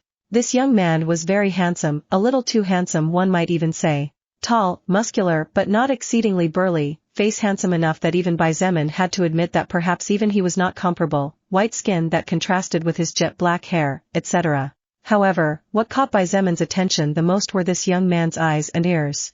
Don't worry, I've heard the same multiple times over the past few hours. Zemin replied with a smile and took the young man's outstretched hand. The young man's eyes sparkled with a hint of surprise that quickly turned to joy. He used his free hand to let Zemin's hand between his own and gave his hand several shakes. It is a pleasure to meet you. My name is Liam Anworth. I hope we can get along well. Zemin didn't quite understand the sudden joy of the future hero of Gales, however, he could feel the genuine goodwill oozing from his voice and eyes, so he didn't reject his intention and smiled slightly. Sure, I hear your main weapon is a giant sword? I use a great sword too, maybe we can learn from each other in the future. You use giant swords as your main weapon too? That's great. Zemin, when the competition is over let me show you a unique way to use the great swords, I'm sure it will shock you. Haha, I'll look forward to it then. Seraphina and Ellis exchanged glances before sighing in relief. In fact, they all sighed relieved in their hearts before looking at Zemin with eyes several levels kinder compared to a few seconds ago. Eponym. Presha. Baitish. Zemin watched from the shadows and hidden by large columns in the resting area of Gales. Beside him, the 12 members who would be participating for the first and last time in their lives in the competition of kingdoms on representation of their kingdom began to get nervous as the shouts from the stands became more and more fierce with each passing second. Actually, they were nervous not only because they were young and because this was something new to them, but amidst the shouts of those who had come to support their kingdoms, the distinctive shouting of people supporting them from the stands could be heard. Gales! Fight, Gales! Go for the victory, Gales! Shit, somehow this is making me more nervous than when I killed my first monster. The young man with the backpack and tunic, Giles, squirmed in place as he looked at the fervent expressions of his compatriots. Why yes. I feel my hands starting to get wet from the sweat. I'm afraid I might not be able to hold on tightly to my staff, haha. Anna, who by Xietain learned about 30 minutes ago was Giles' girlfriend, didn't reprimand her boyfriend for saying rude words since she was so nervous. Humph. All those people cheering for other kingdoms, just wait and see. This princess will make sure to send you all home with pitch-black expressions on your faces, shouted Seraphina loudly as she pointed her finger in the distance. Seraphina, you. Ellis was speechless as she looked at her little sister and hurriedly pulled her back before anyone saw her. Hey, Ellis. Xietain looked at the first princess who was around his age and asked curiously, what's next now? Ellis came to his side, and while looking towards the center of the arena said softly, soon. One of the competition supervisors will arrive at the arena and give a speech regarding the importance of this competition. After the speech ends, each kingdom will send one participant as a delegate to take a ball. This process will be repeated several times in a single day. Let me explain the reason. After a short pause, she continued, there are a total of 49 balls with different runes according to the 49 participating kingdoms. However, one of those balls is actually a fake. The lucky kingdom that takes the fake ball will be considered the winner of an invisible match since the number of participants is uneven. As for the rest, they will all fight against the kingdom that draws the ball that complements the runes of their ball. In short, 48 kingdoms will fight in each round facing each other in 24 groups while one will go directly to the next. Evan, the assassin of the group, interjected. Xietain blinked in confusion and asked feeling somewhat perplexed, 49 participating kingdoms? I thought the 3 parent kingdoms didn't participate. Stupid orc, the parent kingdoms are naturally participating in the competition. Even though the wars were stopped thanks to the competition of kingdoms, that doesn't mean they won't try to increase their chances of victory. Seraphina walked over and stood between Xietain and Ellis before saying in a tired voice, more than that, the balls didn't catch your attention? Now that you mention it. Xietain frowned. Seraphina was about to explain when suddenly Ellis took control of the conversation away from her again. Each ball has runes engraved on it, as I mentioned before. The runes engraved on the balls are different, but they share something in common and that is that they all have a rune of mutual attraction. Once all the participants have finished drawing their balls, the judge will use the mother ball so-called, which will cause the balls with half runes to struggle to unite in an attempt to complete the broken rune. Oh, now I get it. Xietain nodded. That way B will form the pairs for combat. Seraphina looked at her sister hesitantly as if she wanted to ask something, but after several seconds she finally gave up and said nothing. Approximately 20 minutes later, what Ellis had told Xietain actually happened. A soul evolver who was in the initial levels of the Third Order came into the arena and raised a hand for silence, which caused the crowd to slowly stop talking. After a speech of about 5 minutes during which she spoke about how important this competition was to keep the peace among the humans and thus join forces to fight against the enemy races, the powerful mage waved her right hand and said in a voice clear and audible to all, let the representatives of the 49 kingdoms enter the arena, it's time for the team matches to begin. The crowd immediately became agitated as they slowly began to see a person coming out from underground from different hidden parts of the arena. They all shouted out the name of the soul evolver representing the realm each of them belonged to. Xietain couldn't help but shake his head. These people were clearly just trying to suppress the voices of the others in an attempt to have the name of their kingdoms and their team's representative overwhelm the others. He looked at the 2 princesses and noticed that neither of them was moving. Seraphina, Ellis, which one of you will represent the team this time? It was natural to expect that one of the 2 talented princesses from the Gales kingdom would represent the team that would represent Gales. However, to his surprise, the 2 princesses shook their heads. This time, the honor goes to someone else. Seraphina looked at the young man standing in the back with his eyes closed and said softly, status doesn't matter here, it doesn't matter. It's only talent and efforts what count. Liam's eyes opened and everyone immediately noticed the change in his aura. Xietain felt as if he was looking at a completely different person from that cheerful and even somewhat immature young man who had greeted him with enthusiasm earlier. Everyone, I'll be back soon then. Liam smiled slightly at his team and nodded to Xietain before moving forward with firm steps in the direction of the arena.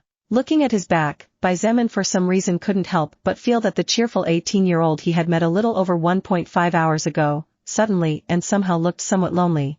Somehow or other, Zemin couldn't help but remember the times when other people would tell him how lonely his back looked at times, and thinking that this was how others saw him, he somehow understood some of the sadness they felt. It was a very difficult feeling to understand, and much more difficult to explain. It was then when Ellis Whisper answered some of his doubts. Liam has a very sad past. As you may have noticed by his red eyes and pointed ears, he has demon blood in his body. That's why he was so happy when you didn't discriminate against him, even though today was the first time you guys met. Despite knowing that he will face everyone's mockery and insults when he leaves, he still asked me if he could represent the kingdom this time. How was I supposed to say no to him when his eyes were so determined? Demon blood? Zemin looked straight ahead with a frown. That boy is really brave. Followed by the unmistakable scent of fresh roses, Lilith's voice sounded beside Zemin, and when he turned his head he saw her standing looking at the young man's back with somewhat complicated eyes. If he doesn't collapse today before the demons in his heart, then he will definitely be a powerful existence in the future as long as he can grow up properly. Chapter 788 Anger. Zemin did not know how the matter of races worked in Eventide world, nor did he know very well how they viewed each other. However, as in most cases, any intelligent race would in theory be considered an enemy by another intelligent race. Why? It was very simple: resources, power, control, land, etc. Just as humans fought each other to gain more control over a territory and thus monopolized the resources of that territory, it was only natural that humans would also fight against other races and vice versa. When Liam entered the arena, the noisy stadium fell silent for a few seconds before several murmurs slowly began to rise up among the crowd viewing everything from the stands. Those red eyes are demon. Why the hell is there a fucking demon here? Just when things seemed to be about to get out of control, the sweet voice of a young girl echoed all around and gave itself to be heard very clearly in the middle of the partial silence. Go, Liam! In the resting area of the Gale's kingdom, Zemin looked at Seraphina with weird eyes and couldn't help but feel that this second princess was really a strange species, probably on the verge of extinction. At least it could be said that Zemin never expected a princess to scream so loudly like this without caring about her image at all. However, that didn't mean he didn't support her decision. Giles took a step forward and put both hands to the sides of his mouth as he shouted loudly, "Go, Liam. Show them who's in charge." Following in Seraphina's and Giles' footsteps, Evan, Anna, Ellis, and all the others began to shout loudly, and soon their voices began to rouse the citizens of the Gale's kingdom. Go, Liam! Future hero of Gales. Liam, make sure the victory sticks with us at home. Liam's footsteps stopped and he took a moment to look at the faces of the people shouting at him. Of course, they weren't all chanting nice and good things. Fucking hell. What are the guards doing? Why don't they capture that vile creature once and for all? Is Gales going to let the demons take part in such an important competition? Hey, you filthy demon! Why don't you go back to your den? In response to the fierce shouts of the vast majority of the grandstand, the minority belonging only to Gales became enraged, and quickly several people stood up with threatening expressions. How dare you? Have you no shame to insult a kid your children's age? Damn it, I dare to insult that damned demon, and when I get the chance I will tear his head off. What can you do about it? If this elder doesn't rip out a couple of your teeth today, then I won't be a man anymore. Soon enough, things seemed to get out of hand as even the allied kingdoms of Gales began to curse Liam, which naturally led to an even fiercer response from the Gales kingdom to defend their warrior. Just at that moment, an aura overpowering everyone in the stand swept through the arena, and everyone who was about to activate skills or roaring loudly turned pale, falling back on their seats as they looked in a certain direction with fear-filled eyes as they recognized the aura and pressure of a third-order powerhouse. 90% of the people in the stands were just ordinary citizens who had barely entered the First Order at most after many years of effort. It was impossible for them to withstand the pressure of such a high-level soul evolver with such a heavy killing intent. Standing in a higher box and overlooking the entire arena, King Philip looked at the crowd below with cold eyes.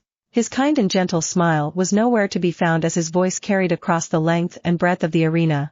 I would like to kindly remind everyone that activation of skills is forbidden inside the arena except for the participants of the competition. You may shout praise or curses as much as you like, however, any physical aggression will not be spared and the perpetrator will be duly punished. Shouts of praise and curses naturally could not be forbidden, otherwise it would make no sense to open the arena for the public and charge a small fee for it. However, activating skills could not only end in mass genocide but also hinder the development of the competition of kingdoms, and such a thing could not be allowed no matter what. Taking everyone's silence as a confirmation, King Philip soon returned to his seat. However, he hadn't even rested his back against the back of the couch when the shouting and cursing resumed, causing him to be unable to help but sigh as he prayed in his heart that a talent as brilliant as Liam wouldn't break under the pressure. Ha ha ha, Philip. It seems that your kingdom's representative is not very well received even by his allies. King Philip looked at the person who had just laughed and a strange glint flashed in his eyes. This person was the king of the Azure Kingdom. They had always been enemies of Gales due to the fact that in the past the Azure Kingdom often captured citizens of Gales and used them as slaves, which naturally led to the Gales Kingdom retaliating. The two kingdoms were at war for many years, and the blood of the soldiers of the enemy kingdom stained the swords of the soldiers of both sides. This was not to mention the fact that both kingdoms were affiliated with two different parent kingdoms, effectively making them enemies independently. Philip did not reply right away. Instead, he looked higher up.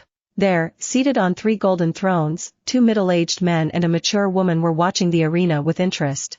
They didn't seem to care at all about what was going on, nor were there any different expressions on their faces even though Liam had demon blood in his body. These 3 people were the kings and queen of the 3 parent kingdoms of the human race of Eventide world. They only cared about the results, nothing else. As for the process, as long as it didn't affect their own interests and those of their affiliated kingdoms too much, then it was all the same to them. I wonder how the other 2 will react when they understand Liam's true strength? King Philip thought with some apprehension. Then, the King of Gales looked at the King of Azure and said in an indifferent voice, Edgar, would you mind making a bet with all the kings of all the kingdoms of the world as witnesses? The King of the Azure Kingdom immediately raised his guard. However, he couldn't back down after mocking the other side, so he said in an indifferent voice, a bet? Tell me about it. I heard that Crown Prince Edmund of your Azure Kingdom is 24 years old and 2 years ago completed the requirements to get into the Second Order. I also heard rumors that a young talented 25-year-old mercenary is in the Second Order and will be participating in this year's competition. I don't know if my information is accurate? King Philip said calmly. The Azure Kingdom King's eyes shone with pride as he said with an arrogant smile, that is correct. That disgusting half-demon and Princess Ellis are Second Order powerhouses, but that doesn't mean that the other kingdoms don't have their own trump cards, Philip. This year you will definitely get a surprise when you see my kingdom's lineup. It was impossible to cover news as big as the birth of a Second Order soul evolver so young, so it was only natural that the Azure Kingdom and the other kingdoms would have a rough idea of Liam and Ellis' power. However, there was something that probably only a small handful of powers knew about, the fact that the Gales Kingdom had not 2 Second Order powers but 3. Due to Seraphina D. Gale's weird personality and the peculiarity of her class, she would only go out to fight enemies with a fixed and trusted group of people. Therefore, the number of people who knew her power was extremely small, and even in Gales, there was no citizen who knew that their second princess was a talent not inferior to the first Princess Ellis. When the kids of my kingdom face those of your kingdom, to put it simply, the losing kingdom of the match will have to deliver 100,000 First Order Soul Stones, 4 million unclassified Soul Stones, 1,000 Second Order Soul Stones. In addition, the losing kingdom will also have to hand over an epic treasure of the winner's choice. Do you dare to play with me? The words of the Gales Kingdom's king immediately caused a small commotion among the other kings. Even the 3 watching from above became interested in what was happening. This was no small bet at all. The unclassified soul stones could be ignored, but the First Order and Second Order soul stones were the foundation that maintained the defenses and industry of each realm. Such a large number. It could even cause the eventual downfall of the losing realm. King Edgar's face turned slightly pale and the intention to immediately refuse was born in his heart. Even if he had confidence in the Azure Kingdom's lineup for this generation's competition of kingdoms, losing this bet meant that even if the kingdom that the Azure Kingdom was affiliated with managed to take the crown this time, the Azure Kingdom still wouldn't be able to recover in the 15 years of increased resources. However, King Philip did not let him back down. What's wrong? An old man has the courage to speak ill of a child, but when it comes to competing against another of his level he gets scared? What a king you have become, Edgar. Hearing the small giggles around him, Edgar looked up to the highest box. His face turned white as he saw the frown on the face of King Albert, king of the parent kingdom of the Azure Kingdom. It was clear that this personal competition was no longer so personal. After all, this would also affect the reputation of the parent kingdom. Edgar immediately found himself in a difficult situation. If he accepted and won then everything would be fine, however, if he accepted and lost, Edgar feared that the loss of vast quantities of soul stones and a valuable epic treasure would not be the only thing his Azure Kingdom would lose, as the parent kingdom would definitely not be happy. However, after thinking of something he had handed over to his son Prince Edmund, Edgar gritted his teeth and nodded. Good. With all the kings of the entire Eventide world, I, Edgar Winfield, accept your challenge, Philip D. Gales. The friendly smile returned to Philip's face, and as he turned to face the arena, he muttered under his breath, thank you for the goodies. Humph. Edgar snorted and stood up, excusing himself for a moment. He needed to have a serious conversation with the Azure Kingdom participants now that things had reached this point. Back in the arena, Liam looked back. There, the people who had been the first to support him, those who had always fought by his side and supported him despite the blood that ran through his veins, were looking at him with thumbs up. Liam chuckled and shook his head. Ignoring the curses the majority was giving him and sticking with the kind words of those who knew him, the future hero of Gales advanced. Arriving where the other 48 representatives waited, Liam was greeted with glares of disgust and abhorrence, but he didn't care as these people were nothing to him. Each representative, take a ball and step back to wait for the teams to be decided, said casually the mage who had given the speech earlier. She didn't seem to look at Liam favorably either, as except for the initial glance she avoided looking at him as much as possible. Ha! To think that now they even let the descendants of our worst enemies participate, I really don't know what goes through certain people's minds. Mockingly muttered a soul evolver as he passed by Liam. When that same soul evolver returned with the small ball in his hand, what he did was to show it in Liam's face while he said with disgust, you disgusting half-demon, you see this rune incomplete. You should pray you don't pull out the other half. He was a second-order potency. Liam ignored him, he also ignored the words of the others. However, just when it was his turn and he was on his way to take one of the few remaining balls, something that filled his heart with fury caused his footsteps to stop. Really, the King of Gales must be out of his mind. I don't understand how the wise King Philip allowed a woman of his kingdom to give birth to this creature. Probably some whore who didn't care if she slept with humans or demons. Liam's body trembled with anger and he had to close his eyes tightly and grit his teeth to keep the tears from streaming down his face. His mother was no longer with him, but Liam remembered her generosity even though it had been years since her death. Despite all the hardships she had to go through, despite being ostracized and belittled, she gave birth to the baby of a rape event. Therefore, to Liam his mother was a sacred being who could not be touched or insulted. Liam looked over his shoulder at the person who had just spoken. His red eyes met a pair of blue eyes, a distinctive trait of the royal family of one of the 3 parent kingdoms. How dare you look at me with those foul eyes of yours, you filthy half-demon? The prince of the Zivil kingdom, Dixon Zivil, inquired with a deep frown and clear disgust in his gaze. The Zivil kingdom was not the parent kingdom of Gales, it was the parent kingdom of the Azure kingdom. Liam said nothing, just looked at him with a flame of burning fury in his eyes. After 5 seconds, and after being called repeatedly by the mage in charge, Liam finally continued on his way. However, he left brief but clear words behind. Your face and your kingdom. I have remembered them. Upon returning to the rest area, Liam was greeted by the other participants representing the Gales kingdom in this competition. Liam, are you okay? Asked Anna with concern as she saw the gloomy expression on the young man's usually smiling face. Liam did not reply and instead continued to walk deeper into the rest area. As she passed by Alice, he threw something at her which she quickly caught, and before she could say anything he had already disappeared from her range of vision. Serafina approached curiously, and as she looked at what the paper in her sister's hands said, a cry of surprise escaped her lips. Ah, we'll be facing the Zivil kingdom in the first round of the team matches. What? A parent kingdom from the start? Holy cow, what dog shit luck we have. Everyone had pretty big reactions knowing that the first enemy of the day and of the competition would be such a powerful one. There were rumors that the prince of the Zivil kingdom was already at the top of the second order despite being only 25 years old, making him a formidable foe even for the confident young people of Gales. Xietain looked towards the back of the resting area. Moments later, a figure approached with slow steps. Dragging a giant sword 2 meters long and as wide as a young teenager's body over the ground, Liam's red eyes burned as he said in a low voice, it doesn't matter if it's the Zivil kingdom or not. We just have to crush them all. Liam, you, Ellis. Liam interrupted her. If she wasn't his friend, Liam wouldn't dare disrespect her like that considering her position as the first princess of Gales, but considering how close the two of them were after all the things they'd been through, Liam believed Ellis would understand his reasons.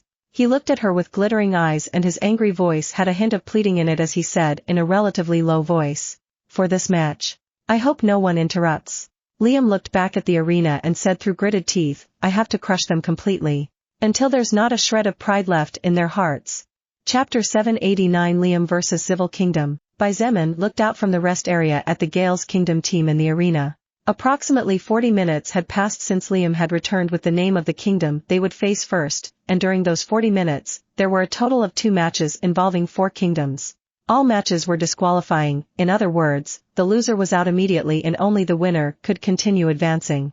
Of course, by the time the team competition was over and if one of the losing teams believed they were more powerful than the overall winner or the second place winner, then they could raise a challenge, and depending on the winning team's damage situation, a new battle would be held a day or 2 later to give everyone time to rest. It was for this reason that the realm competition lasted almost a full week. In just 40 minutes, 2 of the 49 total kingdoms had been disqualified while the third match of the day was about to begin. Xietain closed his eyes, remembering his brief talk with Ellis just before the 12 left to the arena after being called by the mage who would be serving as the general judge on behalf of the kings of kingdoms. He had asked her if killing was allowed in the competition. This was because Xietain and probably everyone else could feel the murderous intent oozing out of Liam's body. Not to Xietan's surprise, Ellis answered in negative, something that was natural considering that this was a competition meant to avoid large-scale conflicts. Intentional murder would naturally not be taken well by any kingdom, especially considering that the party involved this time was one of the 3 most powerful kingdoms in the entire Eventide world. However, Ellis also told him something else that somehow managed to calm Xietain down. Even though you can't commit intentional murder, you don't need to worry, Xietain. You just watch carefully, I'm sure Liam will surprise you. He is not only tremendously powerful but also has his feet firmly planted on the ground despite being young. You'll see, he won't be defeated by anger. Xietain slowly opened his eyes, just in time as the judge's voice announced that the match would begin in a minute. Let's see what you're made of, Liam. Xietain couldn't deny that he felt some sympathy for the young soul evolver after hearing about his past. At the same time, after getting to know his personality a little, as well as understanding the reason behind his anger, Xietan's goodwill towards the young future hero of Gales increased exponentially. If the worst comes to the worst, then I just have to play my own game. Even if I'm not at my 100%, it should be fine as long as I'm careful. Ha ha ha ha. The king of the Azure Kingdom chuckled good-naturedly as he looked at the 2 kingdoms about to collide in the arena. Philip, looks like luck is not on your people's side this time. First match, but your kingdom will be facing the parent kingdom. Really, fate doesn't want your Gale's kingdom to shine at all. King Philip had a deep frown on his face as he looked down at the arena. He wasn't worried about the nonsense that King Edgar was saying, his concern lay in the fact that he could see the angry expression on Liam Anworth's face. What happened? King Philip didn't understand. Liam was usually a very kind and warm person. It could be said that making Liam angry was more difficult than traveling alone into demon territory and coming back alive. However, the ever-increasing red aura surrounding Liam's body didn't lie, he was really furious. The King of Gales stood up, and as he looked up, he focused on King Albert, King of the Civil Kingdom. King Albert, what happens inside the arena stays in the arena, that's one of the basic rules of competition of kingdoms. Am I right? King Albert of the Civil Kingdom looked at the King of Gales and said in confusion, King Philip, I don't understand where you are going with this question. Although the Civil Kingdom was undoubtedly more powerful than the Gales Kingdom, which is why it was considered one of the 3 parent kingdoms, Albert and Philip's strength was not too different, and in a 1 versus 1 battle the winner and loser were not clear. The reason why Albert's status was higher was because the Civil Kingdom possessed greater powerhouses and more powerful soul evolvers. That was all. Therefore, even the 3 kings/queens of the parent kingdoms were to give their due respect to the kings of the affiliated kingdoms as long as they did not disrespect them. There are no ulterior motives, it's just a simple question and I would like you, King Albert, to answer it before the clash begins. King Albert looked in the direction of the arena. He was no fool, otherwise he would not have gotten to where he was and he would not have made it past level 100 by a good margin. Feeling the tension between the 2 sides, he finally understood the reason why the King of Gales was asking him something like this. What happens in the arena stays in the arena. Albert nodded with a slight smile. Therefore, I hope that if the princesses of Gales get hurt, you won't hold it against the Civil Kingdom, Philip de Gales. King Philip smiled slightly and said in a kind voice, that's natural. However, I'm afraid my 2 kids will not get a chance to participate this time. What do you mean? Bang! Boom! King Albert's words were cut off as the hangman slammed down hard on the bronze shield and the next moment a loud boom thundered across the arena. Looking down, the breath of all the kings stagnated for a moment as they saw what was happening. Edmund Zivil, surrender your dog's life. Followed by a bone-deafening roar, Liam's body shot forward like a cannonball after stomping with every point of strength on the ground. Several cracks spread across the arena, but the runes that had been drawn on the walls soon glowed and those cracks began to recede until they were completely repaired in an instant. One of the Zivil Kingdom mages waved his staff and a dozen magic circles glowed around Liam's body. Firestorm. At the same time, another 3 mages waved their staffs and activated the same skill at the same time. Whirlwind. A large magic circle appeared under Liam's feet and before he could do anything a fierce wall of wind enclosed him. Immediately after, the dozen magic circles that surrounded him previously exploded and a powerful fiery flame shot out from multiple directions. Fire and wind joined forces and in an instant, a quarter of the arena was tinged with bright flames. The temperature rose and the tornado of fire grew, rapidly approaching the walls and stands. Ah! Save my life! Help! No! Everyone immediately panicked at the sight of the ferocious magic attack composed of 2 different but complementing energies. Just when things seemed to be about to get out of control, the runes on the walls flared up again and a round blue energy shield surrounded the entire arena. In just an instant, the stands and the combat zone were separated by a large, deep blue dome. Bang! Bang! Bang! Bang! Bang! Bang! Bang! The uncontrolled tornado of burning flames repeatedly struck the energy dome. However, the energy dome did not even flinch. Just at that moment, the voice of the general judge sounded throughout the arena. No need to worry, with this water tier shield covering the entire arena, only the attack of a soul evolver above level 120 would be able to break it, so your lives are safe. The pale-faced spectators immediately began to calm down as they saw that the energy shield really could withstand the attacks and they hurriedly returned to their seats. Prince Edmund of the Zivil Kingdom sneered as he saw the swirling whirlwind of fire fiercely spinning where Liam stood a moment ago. Filthy demon who doesn't know his place. In your next life. Boom! The flames broke out and the walls of wind shattered. Hundreds of fireballs of different sizes flew everywhere, hitting the wall, the ground, the energy shield and even forcing the participants of both kingdoms to defend against them. Bloodlust! Roared Liam, his body was intact and without any visible burns despite being surrounded by flames just before. After activating his skill Bloodlust, Liam immediately received a huge boost in his natural regeneration at the same time as his strength and agility received a boost of 240 points each. Without delay, Liam charged again with his eyes fixed on the enemy prince. He literally ignored the others as only the silhouette of the surprised prince was reflected in his pupils. Continue the assault. Prince Edmund ordered and he himself dashed forward, holding onto his bronze spear with both hands at the same time as he activated one of his attack skills, Unstoppable Piercing. Edmund's spear took on a faint green radiance and once it was within acceptable range he stabbed ferociously with a spear technique he had learned from his childhood. Filthy demon, I will personally take it upon myself to pierce your heart. COM. The air split in two and the earth opened up even though Edmund's spear was never aimed at the ground. This was proof of how strong this attack made by a level 84 soul evolver was. Unfortunately, in this fight, Edmund had no ranged advantage using his spear. This was because Liam's weapon was no ordinary sword. Ignoring the magic attacks flying towards him and the lightning arrows launched by the enemy archers, several red magic circles appeared on Liam's greatsword at the same time as he roared like an enraged beast. The activation of the skill. Total vacuum. Boom, boom, boom, boom, boom. A huge bubble of nothingness formed around Liam's body as the enormous pressure caused by the ferocious swing of his weapon released by the skill he had activated expelled all the air within 10 meters around him. The lightning arrows exploded as they met the transparent but visible to the naked eye bubble while the elemental magic spells broke out after finding an obstacle to hit. Edmund also noticed the air around him disappearing and soon became aware of the problems. However, it was too late to retreat as his spear was stabbing forward and his body accompanied the movement. With a split second remaining, Edmund roared with bloodshot eyes the activation of another skill. Sonic Wind Cannon. A large green magic circle appeared at the tip of the spear, and immediately after a huge wind cannon shot forward, meeting Liam's greatsword head-on as it was about to hit the spear. Boom! Rumble! The arena shook and dust covered the surroundings as cracks spread far and wide. The energy shield called Water Tear due to its shape and color trembled for a moment before regaining its composure, much to the relief of the crowd watching the brief but fierce confrontation with wide eyes. Shit, the dust won't let me see. Be careful, don't hit Prince Edmund. The mages and archers immediately became frustrated as the dust obstructed their eyes. None of them dared to casually attack for fear of hurting their ally. Swoosh! At that moment, a silhouette flew out from within the dust cloud. Prince Edmund. Edmund's feet slid along the ground for over 20 meters, leaving the mark of his war boots along the way. His expression of astonishment was mixed with pain as his hands shook, barely clinging to the fiercely vibrating spear. The Prince of the Xietain Kingdom had no time to be surprised when another silhouette shot out from the dust cloud.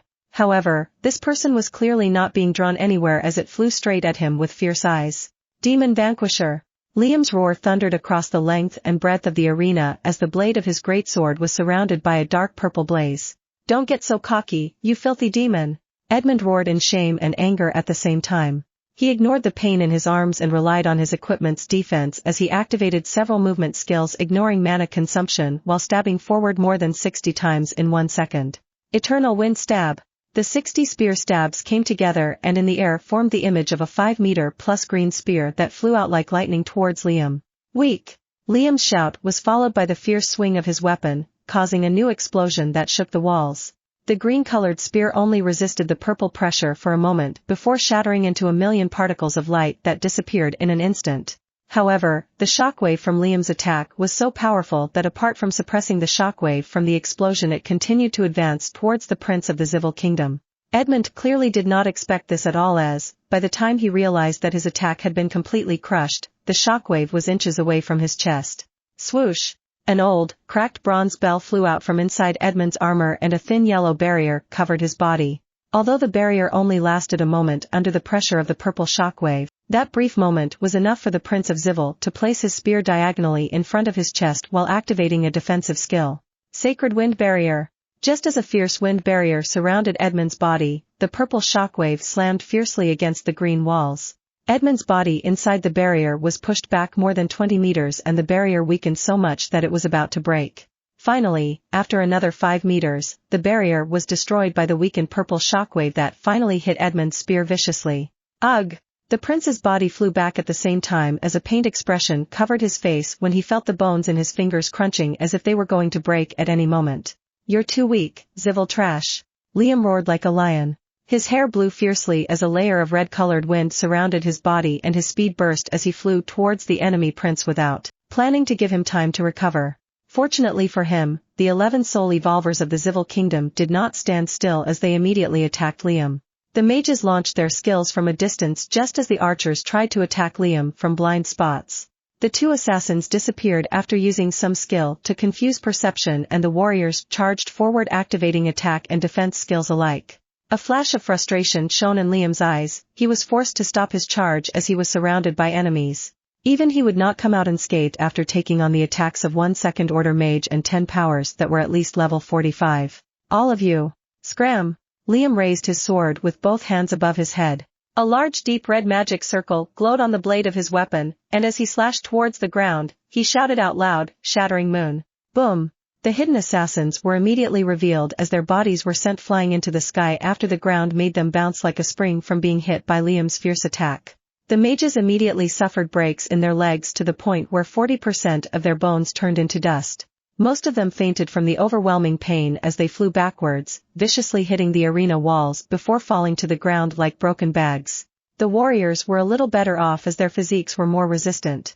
However, even though they only had minor fractures due to the fierce shaking of the ground and resulting force that traveled to their legs, they could not avoid being sent flying either, and upon hitting the water tier or the arena walls, they all spat blood before falling heavily to the ground. The Prince of Xietain didn't have time to process the fact that his team had just been crushed just like that when a bestial roar shook his soul. Edmund Xietain. His blue eyes finally showed a trace of fear as they met the red eyes of the one he scorned and scoffed at less than 1 hour before. Die, Xietan's dog. Chapter 790, Wash your fucking mouth. With all the annoyances out of the way, Liam turned into a flash of red light as he charged towards the Prince of the Xietain Kingdom with eyes filled with deep murderous intent that could even be felt from the stands beyond the protective magic shield. Edmund Xietan's expression finally turned serious as he realized that despite his level and talent in the handling of the spear, as well as his powerful skill set that matched the path he walked, the enemy's combat style was truly problematic. Edmund's techniques were beautiful and deadly, his skills were fatal. He, as the prince of one of the 3 most powerful kingdoms in the entire Eventide world, possessed not only access to the best skill scrolls but also had many good quality treasures. Liam only swung his greatsword without any apparent purpose other than to cast the power contained in the blade after activating a skill. However, the hidden power in Liam's arms every time he swung his weapon, as well as the large-scale lethality of his skills, completely shattered every technique and every skill from Edmund. A proud prince who always had everything versus a demon human who had to work very hard to make the people of his kingdom finally accept him. Who would have imagined this kind of scenario? What's wrong? Where is your arrogance from before? Edmund Zivil, you are nothing but a dog that barks but doesn't bite. Why don't you repeat what you said before the competition started? Are you scared? Why are you running, you coward? The stands were completely silent as they watched the fight unfold in the arena. Liam Anworth's derisive words were always accompanied by the swinging of his greatsword, and moment after that the arena would tremble every time the power of the skill spread everywhere. That half-demon is overwhelming the Prince of Zivil. Murmurs of disbelief and astonishment began to spread among the spectators as they watched in shock at Edmund Zivil's increasingly pitiful state. The formerly proud prince was being swept back and forth by the person he had mocked earlier. His silver armor was now covered in cracks, and from the practically shattered metal gloves, one could clearly distinguish the liquid blood slipping through the cracks, covering the spear to which the pitiful prince could now barely hold on with his trembling hands. Soon, however, the silent grandstand erupted as a relatively small number compared to the total number of observers broke out in cheers and acclamations. Crush him, Liam. Go, Liam. So what if it's a father kingdom? Liam, show them the power of our Gale's kingdom. Make them swallow their words. Gale's invincible. Gale's invincible. Gale's invincible. No one knew who started it, but at some point, all the citizens of the Gale's kingdom who were in the stands began to shout the same words, and despite being fewer in comparison to the total, their words seemed to cause a general tremor throughout the arena building at the same time as the explosions caused by the clash of two powerful attacks and words full of mockery from Liam continued. In the resting area of the Gale's kingdom's participants, Xietain couldn't help but shake his head as he said, without knowing whether to laugh or cry, "That guy is definitely faking it now." Lilith looked at him in confusion and asked, "What do you mean?" Liam, that guy isn't really enraged at the level he's showing now, he's just pretending. Xietain pointed out.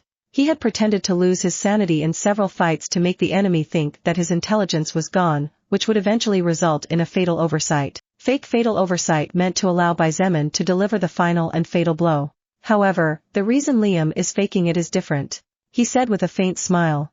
Liam's overall power is far higher than that Prince Zivil's, so there's no need to use such tactics. Then what does that boy want to accomplish by pretending to have gone mad? Xietain chuckled. That's obvious, Lilith. In this competition no one in their right mind would purposely kill an opponent unless they want trouble for themselves and their family. The opponents are also aware of this fact. However, what would happen if the opponent knew, or rather, in this case, believe, that the enemy he is facing has lost his mind and seeks his death? He would die of fear? Exactly. Xietain nodded, and as he watched Prince Edmund making more and more mistakes in the midst of combat, thus increasing the number of wounds on his body and worsening the old ones, he culminated, what Liam wants to achieve is to make that little prince tremble with fear every time he sees him, and that when he closes his eyes to have nightmares involving the red eyes he made fun of. In the arena, the other 11 participants from the Gale's kingdom watched the ongoing combat with varied expressions. For God's sake, can this even be called combat now? Seraphina rolled her eyes and muttered, bored. Liam took all the attention and wouldn't even let us fight. What did I come here for anyway? Go, Liam. Show that princess who's boss. Ha ha ha ha ha ha. Good one, Evan. While Seraphina wailed and pouted, Evan and Giles enjoyed the misfortunes of others. The two 22-year-olds practically sat on the floor, and only popcorn was missing for the scene to be complete. Really, Ellis shook her head and agreed with her little sister's words, this fight has no meaning anymore. From now on it's just Liam turning Edmund Zivil into his personal punching bag. The group of 11 didn't even get a chance to show off this time. Liam took it upon himself to clean up all the participants of the Zivil kingdom by himself and without needing anyone's help. His demonstration of power left the observers speechless, but the most worried were undoubtedly those who would have to face him soon. I wonder how these people would feel if they knew Liam isn't even giving his 100% yet, Anna said as she covered her mouth and chuckled. Seraphina rolled her eyes and said in a growling voice, "Stop it, Anna. If the others find out then we won't have a fighting chance at all." They would probably give up, said somewhat uncertainly a shy girl holding a golden dagger in her small hand. Oh, Kat finally spoke. It's been like 5 months since the last time? Evan looked at the small-looking girl even though she was actually 21 years old and his eyes sparkled. The assassin named Kat immediately recoiled in embarrassment, which eventually led to the others looking at Evan with accusing eyes. Finally, after 2 or 3 more minutes of combat, the Prince of the Xietain Kingdom managed to realize something that made his blood run cold. Boom! Liam's attack forced Edmund back more than 50 meters and the fingers on his right hand were broken more than they already were. The only reason he could still hold his spear was thanks to the gloves that had practically stuck to the metal at this point due to the high temperature. However, Edmund couldn't feel pain right now, and instead of worrying about the blood pouring out of his weakened body, what he did was to curse in his heart as he looked into Liam's red eyes with increasing panic. This bastard. He really wants to kill me. Edmund realized that his opponent was trying to bleed him out little by little, which would eventually end with his death. That way, the judges would only give Liam and Gales some problems, but it definitely wouldn't be something that severe. Isn't this bastard afraid of what the Xietain Kingdom might do in retaliation? Just then, a new attack from Liam began to charge into the blade of his weapon. This was a clearly weaker attack than the ones from before, however, Edmund realized that in his current condition would be hard to take it and the risk of suffering severe injuries was very high. Demon Vanquisher. Seeing the purple radiance dancing around the greatsword coming closer and closer to him, Edmund hurriedly shouted at the top of his lungs the only words that could give him some hope. I give up. Liam's attack was a few feet away from impact, but as he heard Edmund's words of surrender, a flash of frustration and at the same time derision glistened in the eyes of the future hero of Gales. Stop! King Albert's voice thundered across the arena and the spectators shouted in fright as they saw the participant from Gales continue his assault without stopping despite Edmund's surrender. Liam! Liam, no! You idiot, stop! The 11 participants from Gales also did not expect this kind of development at all. When opponents surrendered or were knocked out, the rules of the competition kingdoms made it quite clear that any other attack on the opponent's body would be taken as attempted murder and the accused would be punished severely. Just as Edmund Xietain was trembling with fear and screaming in terror at the sight of the purple glare on the giant blade approaching his head, Liam snorted coldly. Boom! What happened? That demon guy killed Edmund? Quickly clear the dust from the arena. The powerful explosion shook the ground and thick cracks spread everywhere which also caused dust to cover the view of the spectators watching everything from the stands. Everyone was anxious to know the outcome, some were positively excited while others felt as if their hearts were pounding in their throats due to nerves. When the dust settled after a few seconds, everyone finally had a look at the scene in the arena. Liam's giant sword had left his hands and was currently stuck in the arena wall. The cracks in the wall were getting repaired at visible speed, but the important thing was that Prince Edmund was only inches away from the tip of the sword.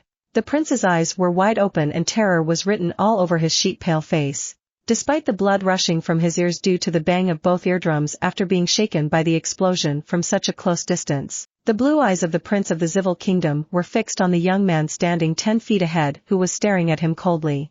Finally, after a few seconds, Prince Edmund's psyche seemed to break and his eyes rolled to the back of his head before he fell to his knees, finally collapsing on the ground.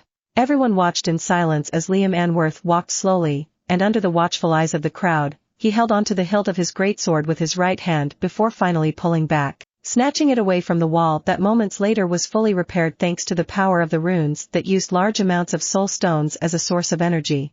Liam did not give the Prince of the Xietain Kingdom a second glance. However, when he turned and began to walk away, his indifferent voice was heard by all clearly. Kingdom Parent? Prince of Xietain? I don't give a fuck who the hell you are. Before you talk bad about my mom, wash your fucking mouth, you piece of crap. Immediately after that, and as King Albert's body trembled in the highest box in the arena, something seemed to snap inside every person in the stands except for the citizens of the Xietain Kingdom who had traveled all this way to support their kingdom. Everyone began to shout Liam Anworth's name with enthusiasm. So what if he had some demon blood in him? No one could dispute the spectacle that the 18-year-old had just given them. Such a spectacle would surely not happen again in the centuries to come of future competitions of kingdoms.